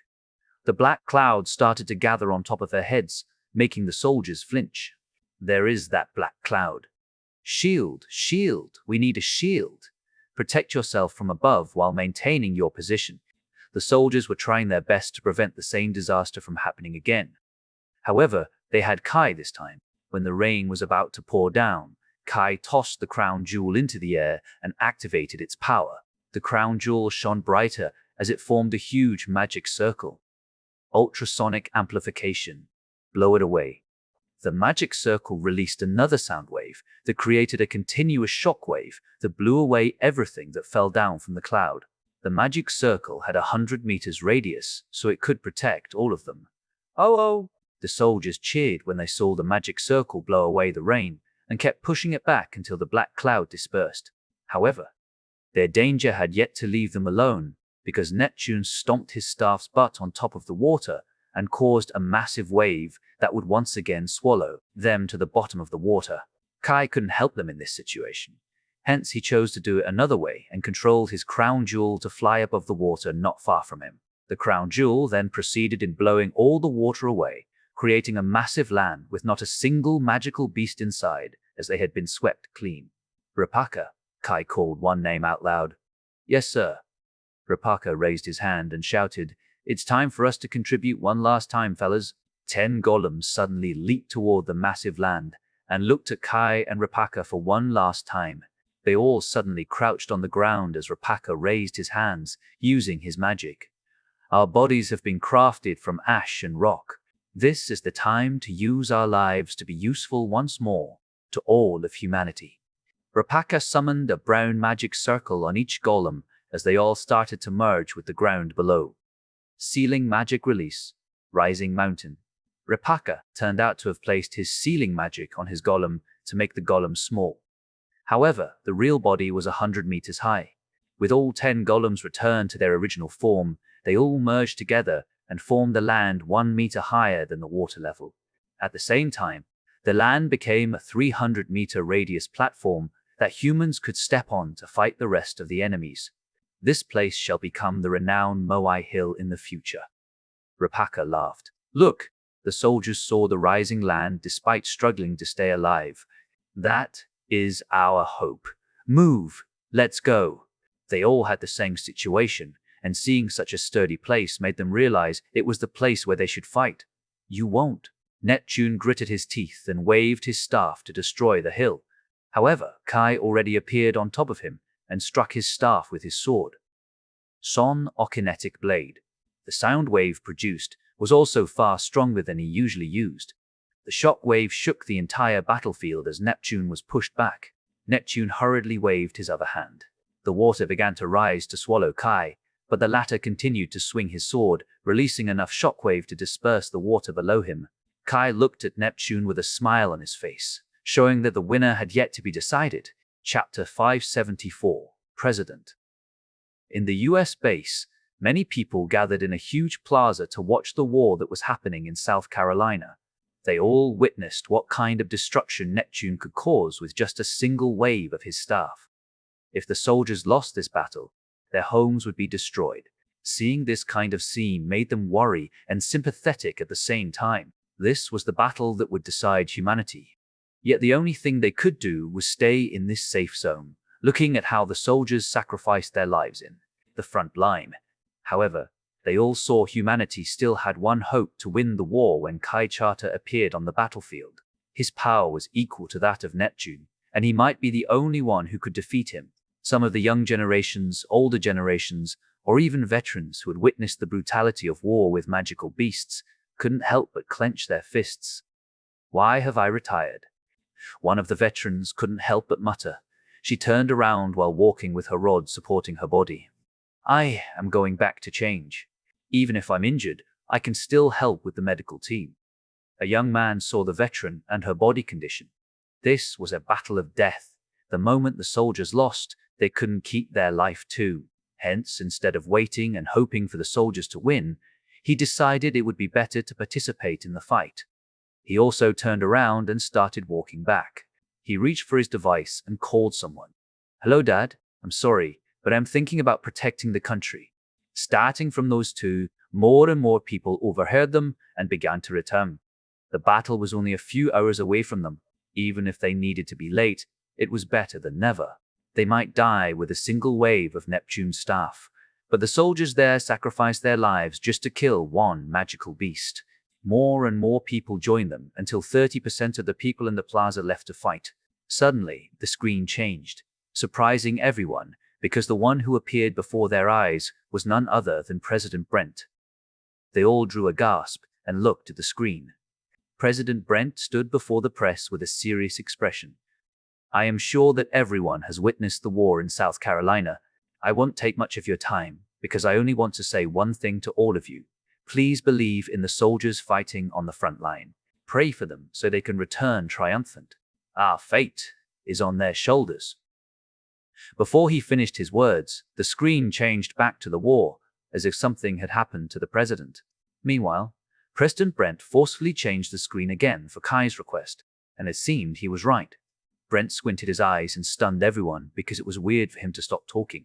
However, a loud noise started echoing outside, coming closer every second. Everyone, evacuate. President Brent pointed to the emergency exit on his right. Now, screams resounded in the entire hall, while several soldiers formed a wall in front of the soldiers as if they had prepared for what happened. Mr. President, the soldier frowned and asked, let's return to the bunker. No. Brent stopped all of them and refused to move.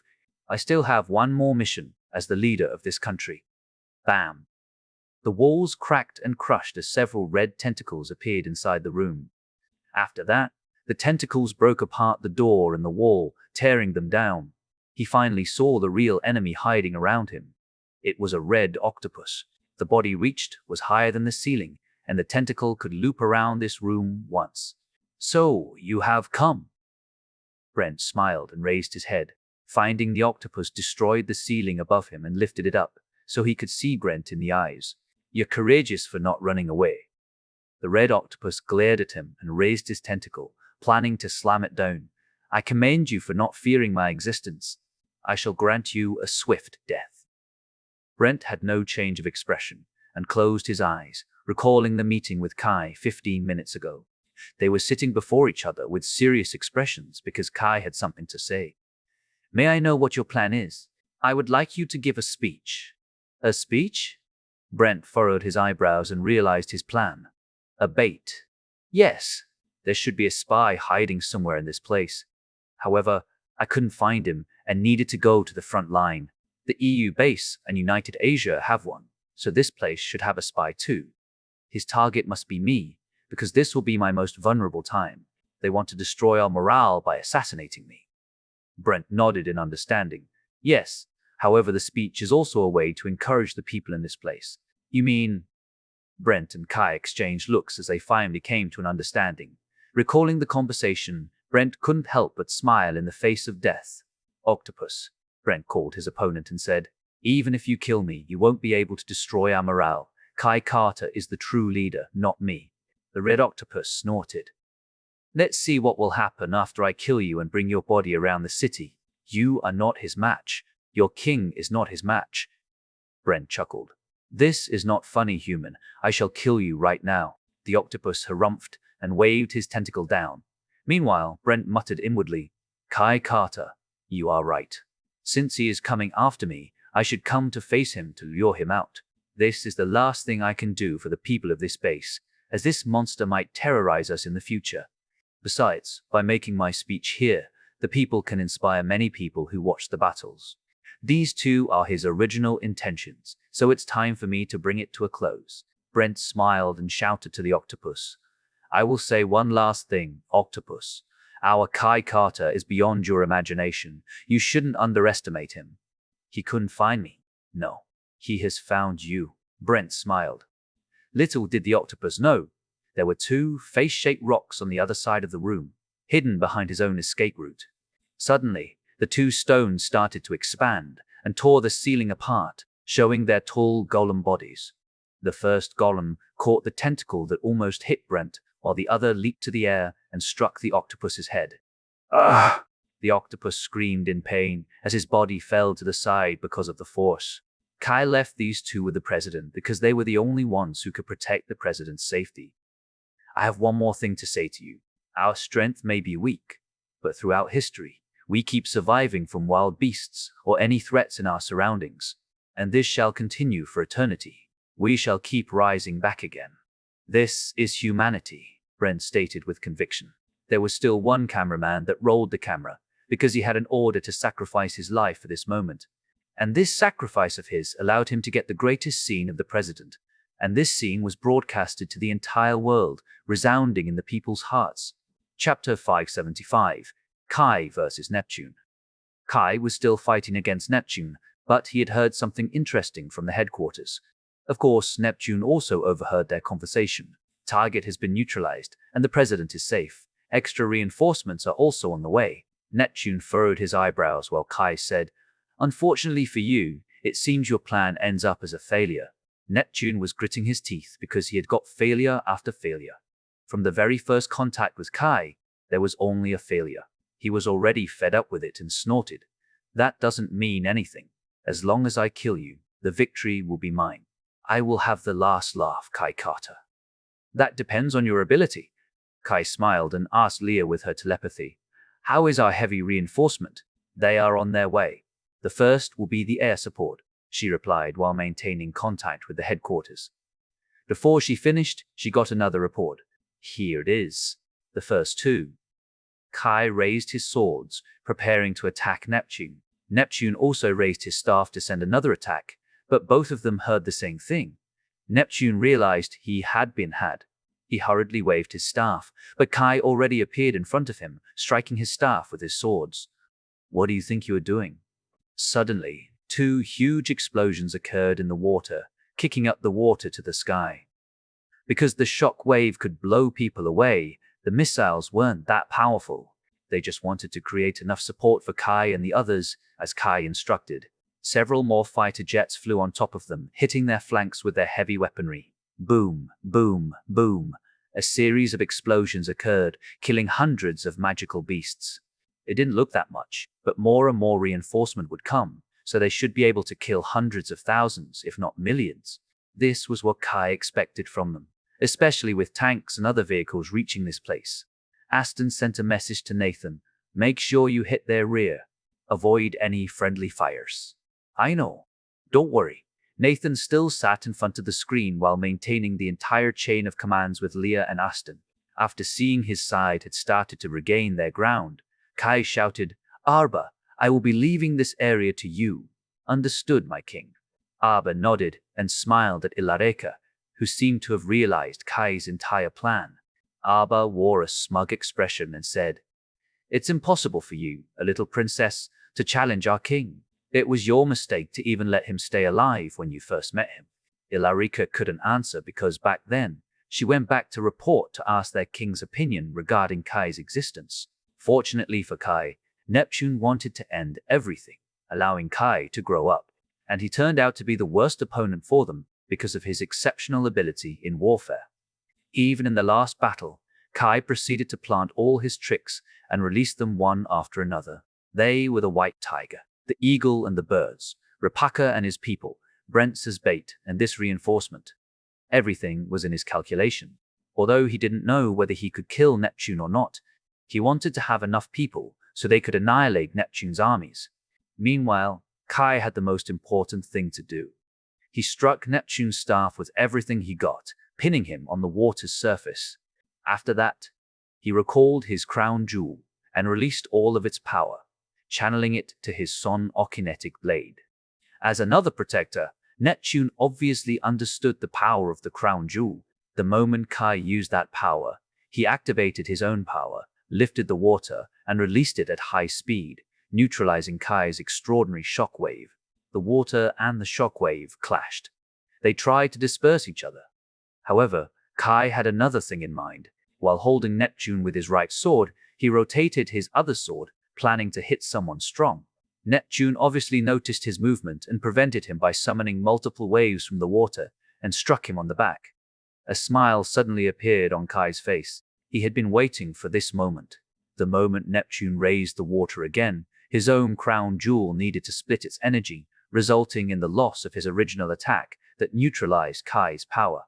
On the contrary, Kai turned out to be faking that movement and used it to hit the back of his other sword, adding the power that broke through Neptune's attack and hit Neptune's staff and his chest. Neptune gritted his teeth and was blown away at a speed no one had ever seen. Ilareka and the others widened their eyes when they saw Kai manage to blow Neptune away. "What? Is he stronger than father?" Ilareka widened her eyes in shock. Arba took this chance to attack her from the front. The wind that gathered around her fists expanded as she struck Ilareka's staff. "You shouldn't look away when you're fighting me, girl." Ilareka knew it would hit her, so she raised her staff to block it, but Arba's attack managed to break past her defense, blowing her to the water. Boom! A big splash resounded in everyone's ears as Arba began to make another wind tornado, planning to disperse the water. Kai was happy to know that Arba was fine. Hence, he gave his last order. "Arba, you're in control. Take care of everyone." "Understood." Arba nodded with a grim expression. After hearing her reply, Kai followed Neptune. He knew a fight of their level would cause massive destruction. The soldiers might end up dying needlessly if they were caught in the crossfire, so Kai had already planned to lead the fight away from the current battlefield. Bam! Neptune fell to the ground after flying for 10 kilometers, with Kai landing not far from him.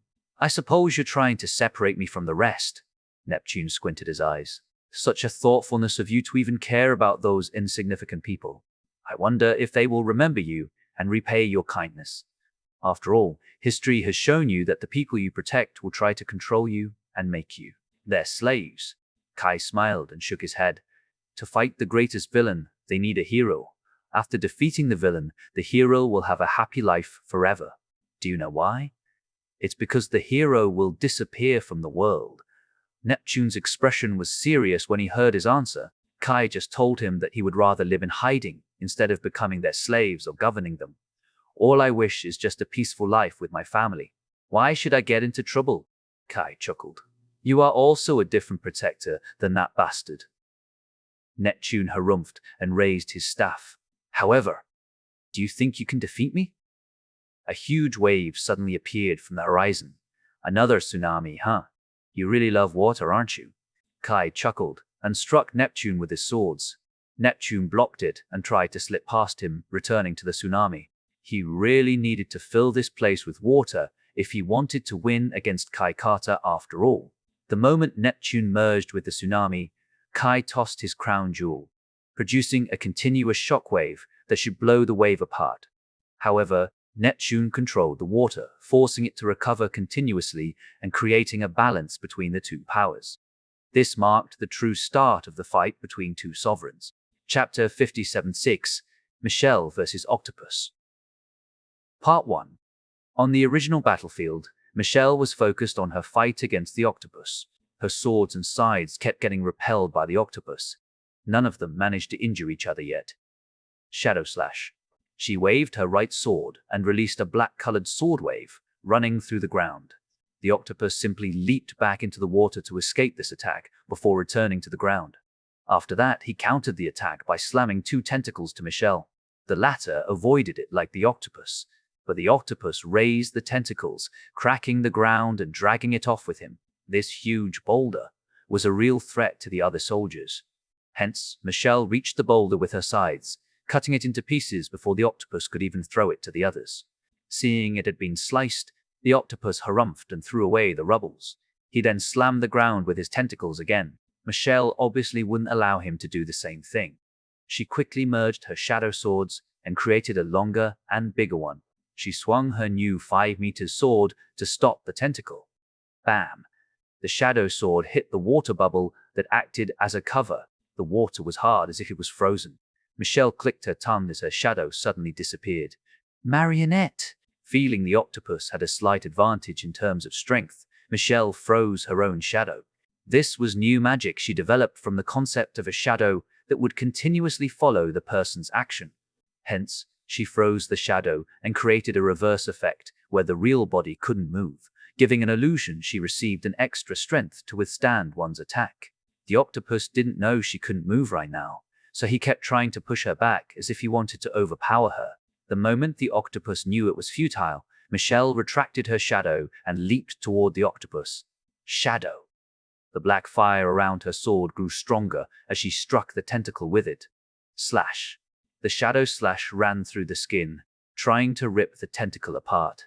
Unfortunately for her, the octopus managed to react to her attack by splashing the water from his skin, blowing away the shadow slash. Michelle squinted her eyes, not pleased to know she failed to cut a tentacle.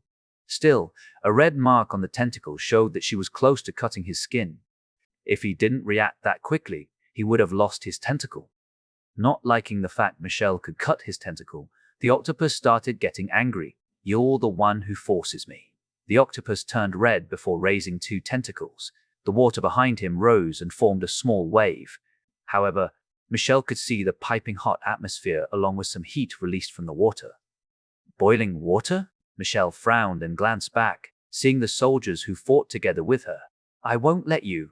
She waved her sword horizontally, releasing a black sword wave that flew to the bottom of the waves. Sadly, she was one step too late, as the water had enough energy to move past her. Michelle wanted to protect them, so she expanded her shadow and created a short but sturdy wall of shadow that received the wave with their body. The wave hit the wall and splashed around. Michelle, on the other hand, took a deep breath after feeling the impact. It's quite powerful. Michelle shook her head helplessly and started fighting back by expanding her scythe. On the contrary, the octopus grabbed the scythe with two tentacles while saying, "It's no use. Your king won't be able to fight against our king. He is too young to even be considered an opponent." That's something you believe? Michelle smiled. I still believe Kai has enough strength to defeat your king. This is a fact that I will believe no matter how hard you try to convince me. I am sad that I can't help him in this situation, because I don't have the strength to even stand beside him. That's why, right now, I want to ease his burden as much as possible. And the first thing I need to do is kill you. The octopus frowned and raised all his tentacles. Then, let's see whether you have the capability to do it or not. Michelle struck the tentacle with her small sword and somehow contained the giant tentacle. At the same time, her scythes tried to stop all other tentacles that were going to hit her. This was their basic fight until Michelle stepped up her game.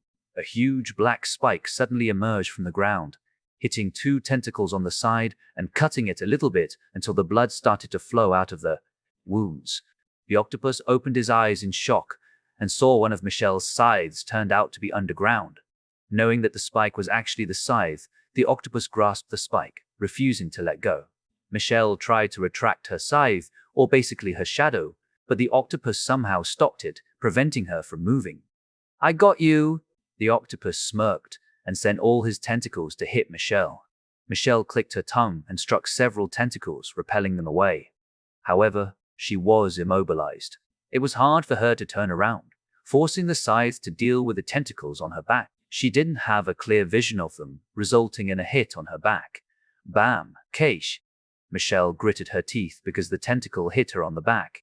Although she had covered her body with shadow, it still hurt. She even took a step forward just to support her body. Gritting her teeth, Michelle came to a decision. "I think I really need you," said Michelle with a serious expression. Suddenly, her shadow expanded and rose as if it had a will of its own. The shadow then turned into a beautiful woman that looked like her. After that, there were several spikes that emerged from the ground and almost hit the tentacles. If not because of the octopus's fast reaction, his tentacles would have been cut. "I have been waiting for this." Dark Michelle licked her lips while staring at the octopus. "We should have takoyaki after this war. Suit yourself." Michelle shook her head helplessly. "What do you mean to suit myself? I am you, you are me. I am just the desire you have to suppress." Dark Michelle chuckled while forming a pair of swords along with the sides on her back. "Shut up. We better kill this guy first." "I don't like having an enemy watching our conversation," Michelle harumphed. "Roger. After that, we can split up to help the others." Dark Michelle winked as if the job had finished. Hearing this statement infuriated the octopus as the latter said, do you think you can stop me? I am going to kill both of you before killing the others. I will let you see that my power is beyond your imagination." Yeah, I know you're going to say something like that." Dark Michelle rolled her eyes and waved her hand as if she didn't care about his statement. Michelle, on the other hand, glanced at Dark Michelle with a smile. "I guess we need to prove it to him." "Yeah. Let's get serious." Both of them suddenly had black marks on their body as her strength drastically increased. Shadow Possession. Chapter 577, Michelle vs. Octopus, Part 2. Shadow Possession. Black marks began to appear on both Michelle's, strengthening their power even further. Even the octopus knew Michelle would be different from this point on. Not only had she cloned herself, but she also had this power-up, Dark Prison. Michelle released the first move, creating a black sphere that blinded the octopus. This black sphere was visible from the outside and very fragile.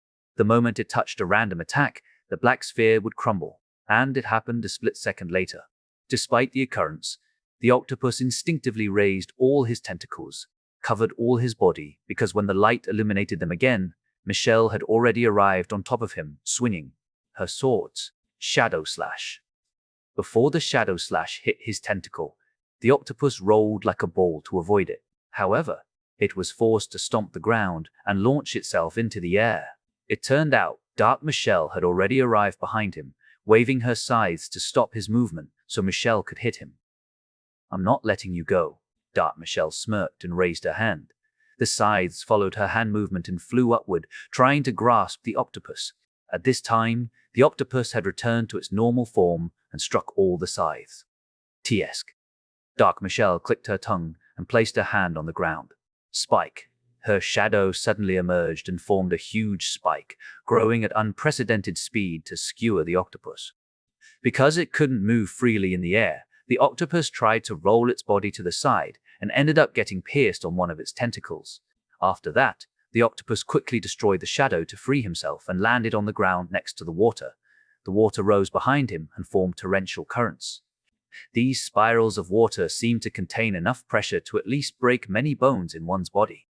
Michelle didn't dare to confront these spirals with her own scythes. Dark Michelle regrouped with her and glanced at her. "What are we going to do?" "That's obvious." Michelle smiled. The octopus sent all the torrential currents to hit both Michelles.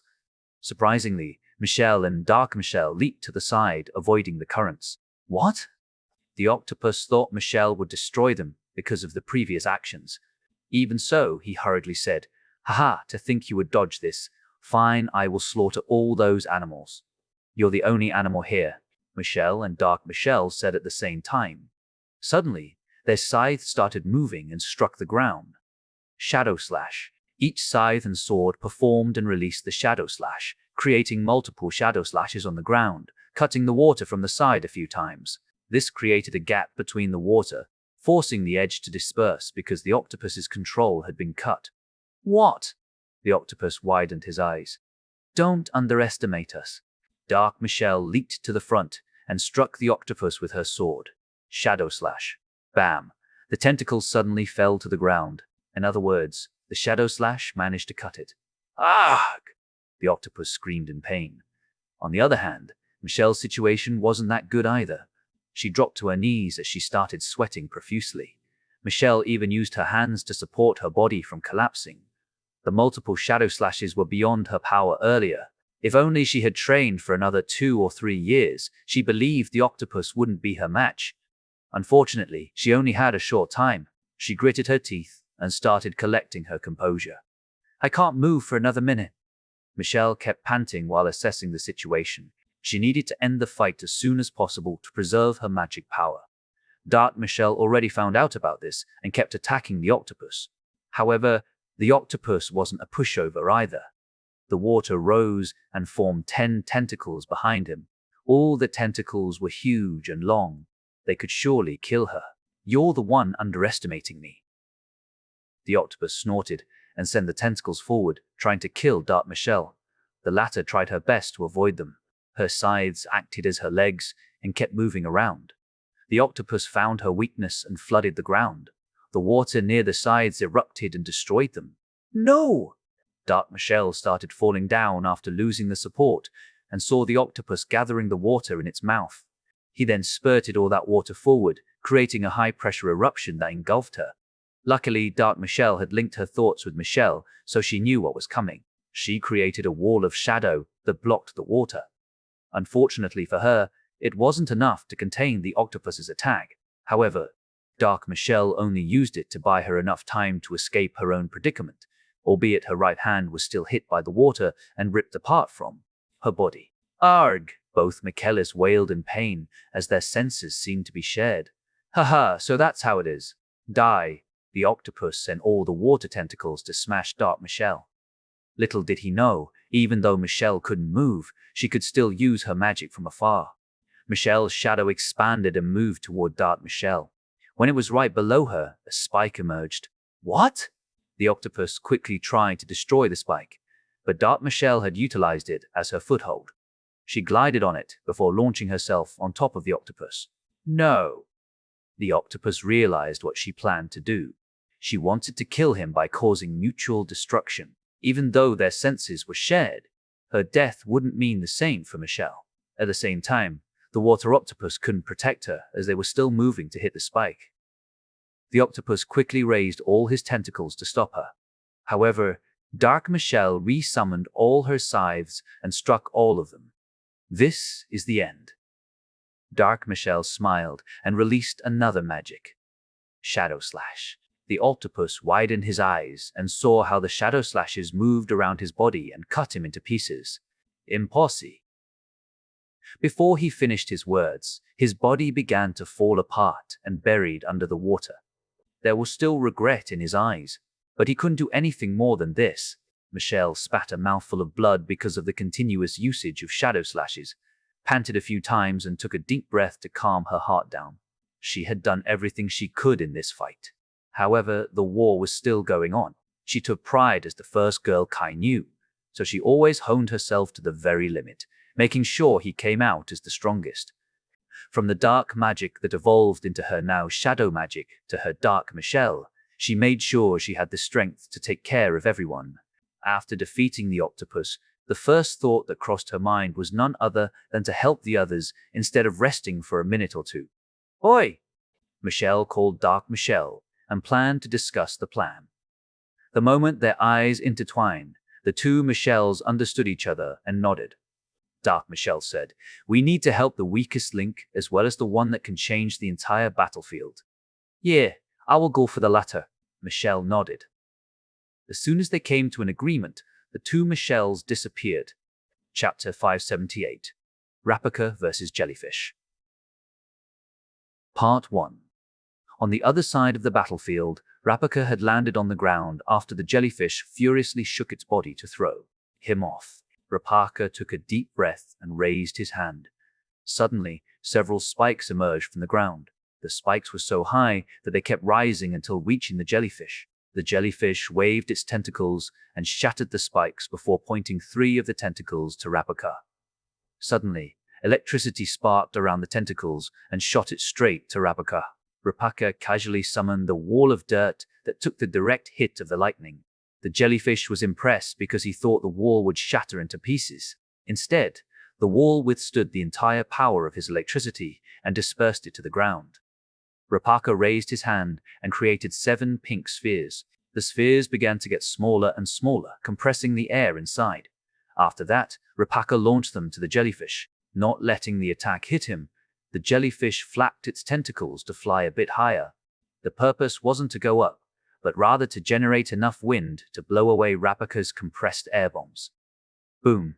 Rapaka already knew his plan and exploded it right away, causing enough shockwaves to blow the jellyfish even further.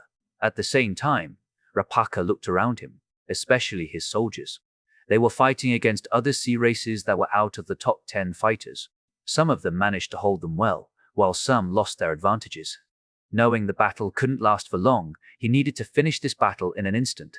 Rapaka placed his hand on the ground as the latter started to rise to the sky. After that, he leaped off the tower and reached the jellyfish again. The jellyfish obviously didn't let Rapaka do whatever he wanted. He sent his tentacles to stop Rapaka by forming a net that would catch him. Rapaka smiled upon this action and struck the net with all his might. The tentacle net also carried the electricity, so it spread all over his body. Rapaka smirked and said, "My body is made of stone and volcanic ash. I am immune to this kind of lightning." The jellyfish didn't like it and sent a more intense electrical current. This lightning spark held a high penetrating power that somehow put some cracks on his golem body. The jellyfish didn't say anything, but Rapaka could somehow understand what he wanted to say. "Don't underestimate you?" Rapaka endured the lightning without letting out a sound. At the same time, he gathered the compressed air again, sending them on top of the jellyfish. "Eat this." Boom. The jellyfish dropped several meters with the top of its head charred black. Unlike Rapaka, the jellyfish let go of its tentacles after receiving that kind of damage, allowing Rapaka to reach the top of its body. Rapaka raised his hand and gathered another wave of compressed air bombs, holding it around his hand. He then hit the jellyfish once again while exploding the compressed air bombs around the jellyfish, trying to injure it as much as possible. The jellyfish didn't like having Rapaka on top of his body, so 2 tentacles reached Rapaka's tower and swung around. Rapaka was frustrated when he dropped again because of the jellyfish's action. Bam! Some rocks started falling apart because of the heavy impact, and Rapaka struggled to get up. The jellyfish didn't let this chance go. He gathered all his tentacles to shoot a bolt of mighty lightning. The lightning flashed before his eyes and hit him. Or, that was what was supposed to happen. When the lightning was about to hit him, Rapaka laughed and summoned a pink magic circle in front of him as if trying to block the lightning. However, what truly happened was the magic circle absorbing the lightning. It then produced a pink sphere with lightning sparking around it. "Haha, thank you for creating this ultimate weapon for me." Rapaka laughed and raised the pink ball. However, he was assessing his body inwardly. My current body won't hold for long. My magic power is still there, but I can't fight anymore if my body crumbles. It's not like I can use all the dirt around me to replace them. I truly need to kill the jellyfish as soon as possible. My warriors have done the same and killed as many enemies as possible. Despite such a perilous situation, Rapaka kept laughing as if he was taunting the jellyfish while acting tough. Suddenly, Rapaka stopped laughing when he heard loud noises. He looked around and found several of his warriors had fallen. Some managed to win and some were still fighting.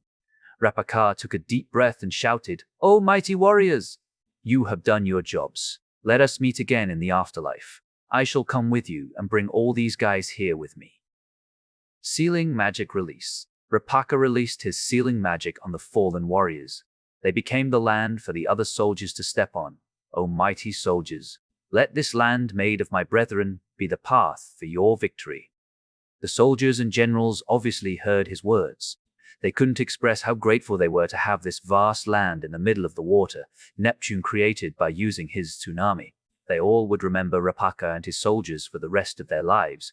After all, they were legendary characters that had protected humanity for thousands of years. After that, Rapaka ran toward the water and formed another 6 spheres. 3 of them sucked in as much water as they could, while the other 3 gathered the surrounding air. All of them then began to compress their contents before circling around the lightning sphere. With this, Rapaka had 1 lightning-compressed sphere, 3 water-compressed spheres, and 3 air-compressed spheres. He thought about using these last 7 spheres to defeat the jellyfish. "Here I come, you tiny jellyfish. Your lightning is powerful, but can you withstand your own lightning? Ha ha ha!"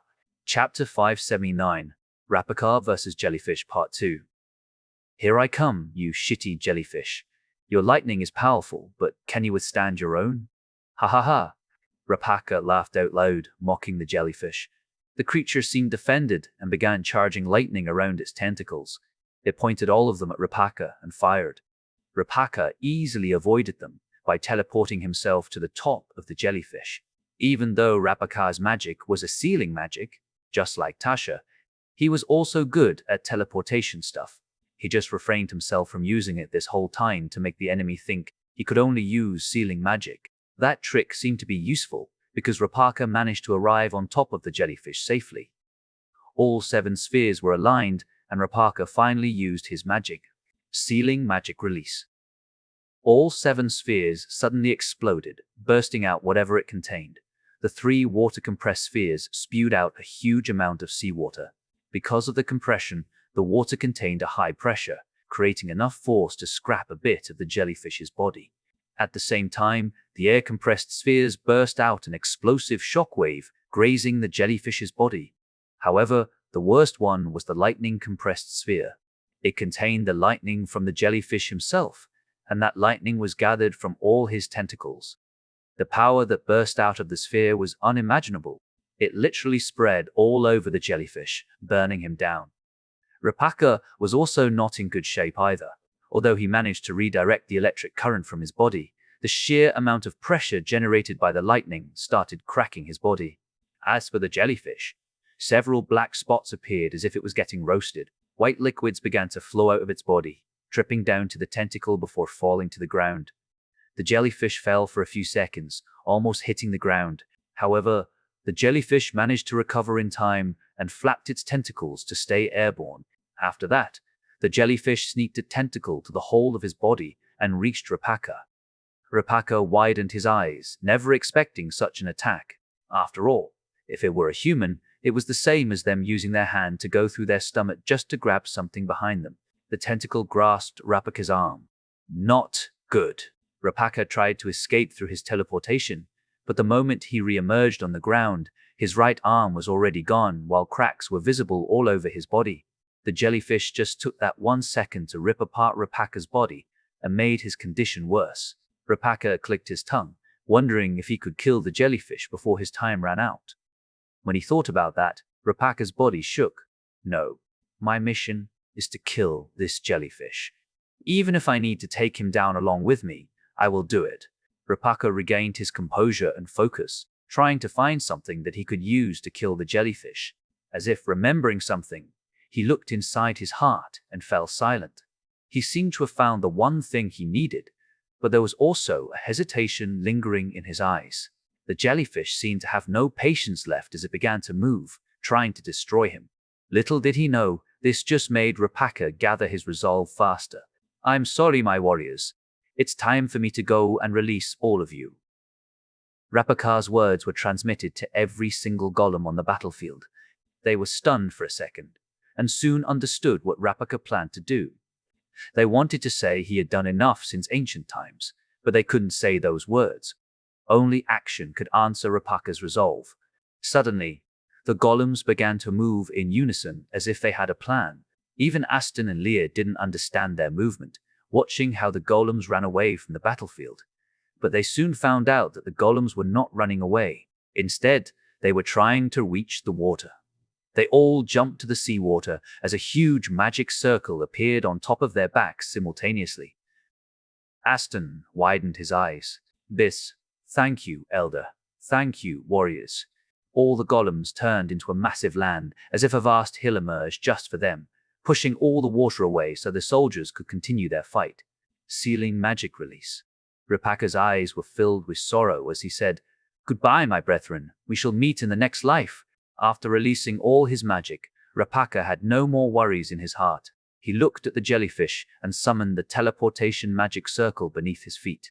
The jellyfish quickly raised all his tentacles, ready to grasp Rapaka and throw him away so he couldn't hurt him. Rapaka already knew the jellyfish would do such a thing and teleported below the jellyfish. When you try to focus on one thing, you lose your focus on another thing. Rapaka smiled as his hand suddenly hit his own chest, cracking the stone. From there, a small green-colored jewel popped out. This jewel was used to store his magic power, allowing him to move. Now that he had removed it, he could only stay conscious of the remaining magic power inside the rock, which obviously wasn't good storage for magic particles. Even in this situation, Rapaka smiled, thinking about Kai. Long live humanity, long live the king, long live Kai Carter. Rapaka crushed the jewel, detonating it. Boom! The core exploded, engulfing both Rapaka and the jellyfish. Unlike an ordinary explosion, this one contained every bit of his sealing magic. This magic contained everything he had stored inside this whole time, including all the magic particles inside his body. The explosion of magic particles had the same concept as when a protector sacrificed their life to the altar, bringing the apocalypse. All the magic particles in the protector body exploded and spread all around the world. Obviously, the crown jewel made the explosion thousands, if not tens of thousands of times stronger, but Rapaka's explosion at least had enough power to kill the monster he needed to kill. The jellyfish was shocked and resigned to his fate. The smoke expanded as no one knew the condition of the two. However, rocks began to disperse in all directions as Rapaka had finally gone away. However, when the smoke was blown away by the wind, they found the jellyfish missing as if he had been torn into pieces. Whether it was fate or not, the dying Rapaka that somehow survived the blast fell next to his student, the student he picked on a whim and thought he would never see her again. Yes, Rapaka's head and half-body landed next to Tasha. Their eyes intertwined for one last time. Chapter 5080, Tasha vs. Electric Eel, Part 1. A few minutes ago. Tasha released her lightning arrow to the electric eel. She was stunned for a second when the electric eel swallowed her lightning arrow as if it was nothing. He wasn't even injured or feeling any discomfort. Tasha didn't like it and formed another lightning arrow, shooting it to the eel. "It's useless. Your lightning arrow won't work against me." The electric eel chuckled, staring at Tasha as if looking at a powerless girl. Tasha narrowed her eyes when she listened to his insults. However, a smile soon appeared as soon as her arrow entered the electric eel's mouth. Spark! Tasha activated her magic and burst out a lightning spark inside the electric eel's mouth. The electric eel widened his eyes, feeling the spark, but he quickly recovered while opening his mouth, letting out a cloud of black smoke. "That's quite good, but it's not enough." Tasha fell silent. The eel didn't seem to be hurt from her point of view, so she wondered whether she should hit the eel on the inside or the outside. She thought for a moment as the eel moved around in the air, looking down on her. As if he had no patience left, the eel's skin suddenly burst out electricity, covering his body. After that, the lightning began to form a small bolt of lightning on top of the eel's head as the latter turned to Tasha. Suddenly, the bolt of lightning flew to Tasha. Not wanting to be hit by this attack, Tasha leaped to the side and allowed the bolt of lightning to hit the ground. However, she soon raised her hand and formed a magic circle, shielding her from something. When the lightning bolt hit the ground, it created a spark twice as big as Tasha's. Tasha furrowed her eyebrows, noticing their gap in lightning power. She also understood that her lightning was the worst one among the two elements she had. Even then, She didn't want to sulk, because she didn't have the sealing magic right now, since Kai was in a worse predicament than her. Taking a deep breath, Tasha calmed her heart down. Her bow began to glow as Tasha fused more lightning power into the bow. The bow then transformed and expanded in size, almost reaching the same height as her. It was only 20 centimeters away from reaching the ground when she wielded it normally. The string was then formed by lightning, becoming a stronger string than the one she used before. This bow was more solid and tough, so it should bring more power into her arrow. In other words, Tasha aimed at the eel's skin, trying to penetrate it with sheer power, speed, and penetrating power. She formed another arrow on her other hand and pulled her bow, aiming at the eel, who was ready to swallow the arrow again. To avoid getting swallowed again, Tasha suddenly lowered her aim and turned left, as if trying to hit someone else. The eel noticed her movement and shouted, "What are you doing?" The eel saw the shrimp and started flying toward him in order to stop Tasha's arrow. At that time, Tasha suddenly turned back and aimed at the eel's body. The eel suddenly realized Tasha's plan and laughed. Because he needed to make an S shape when moving, the skin suddenly flapped and repelled Tasha's arrow effortlessly, redirecting it to the ground. When the arrow hit the ground, it pierced through the ground and created a several meters hole. Tasha was speechless. Her strategy turned out to be useless. What should I do now? The eel laughed at her plan, saying, "You won't be able to defeat me. Your arrow is not strong enough to pierce my skin, and your lightning is too weak to even be compared to mine. No matter what you do, you won't be able to win. I will show you the power of true lightning." Tasha gritted her teeth, wondering how she could win against this electric eel. Even if she couldn't, she needed to find a way to buy enough time until someone could help her. After all, she had left her sealing magic to Kai, who needed it more than her. In fact, Kai had been teleporting people to this place using that magic. She might be the biggest contributor on this battlefield, in a sense. Suddenly, she noticed an incoming presence from her left. Raising her vision, Tasha saw a huge rock falling and piercing the ground a little bit. The rock didn't shatter at all, as Tasha observed this rock, wondering why it came to her. They all had agreed to make sure no one disturbed each other's fight after all. However, she was shocked when she saw a pair of eyes on the rock, realizing his identity. Their eyes intertwined for one last time as Rapaka sensed something weird in Tasha's body. "You're sealing," Rapaka said with a tired voice. He tried to stay alive for a bit longer with his remaining magic power. "Kai has it since he needs it more than me," Tasha answered quickly. As much as she wanted to shed her tears after seeing her teacher in this state, she knew Rapaka didn't want her to waste his remaining time by screaming or something. Touch. Rapaka was grateful that Tasha understood his wish and respected it. Tasha didn't know what he was thinking, but she bent her knees and placed her hand on Rapaka's body. Suddenly, a small magic circle appeared, connecting both of them.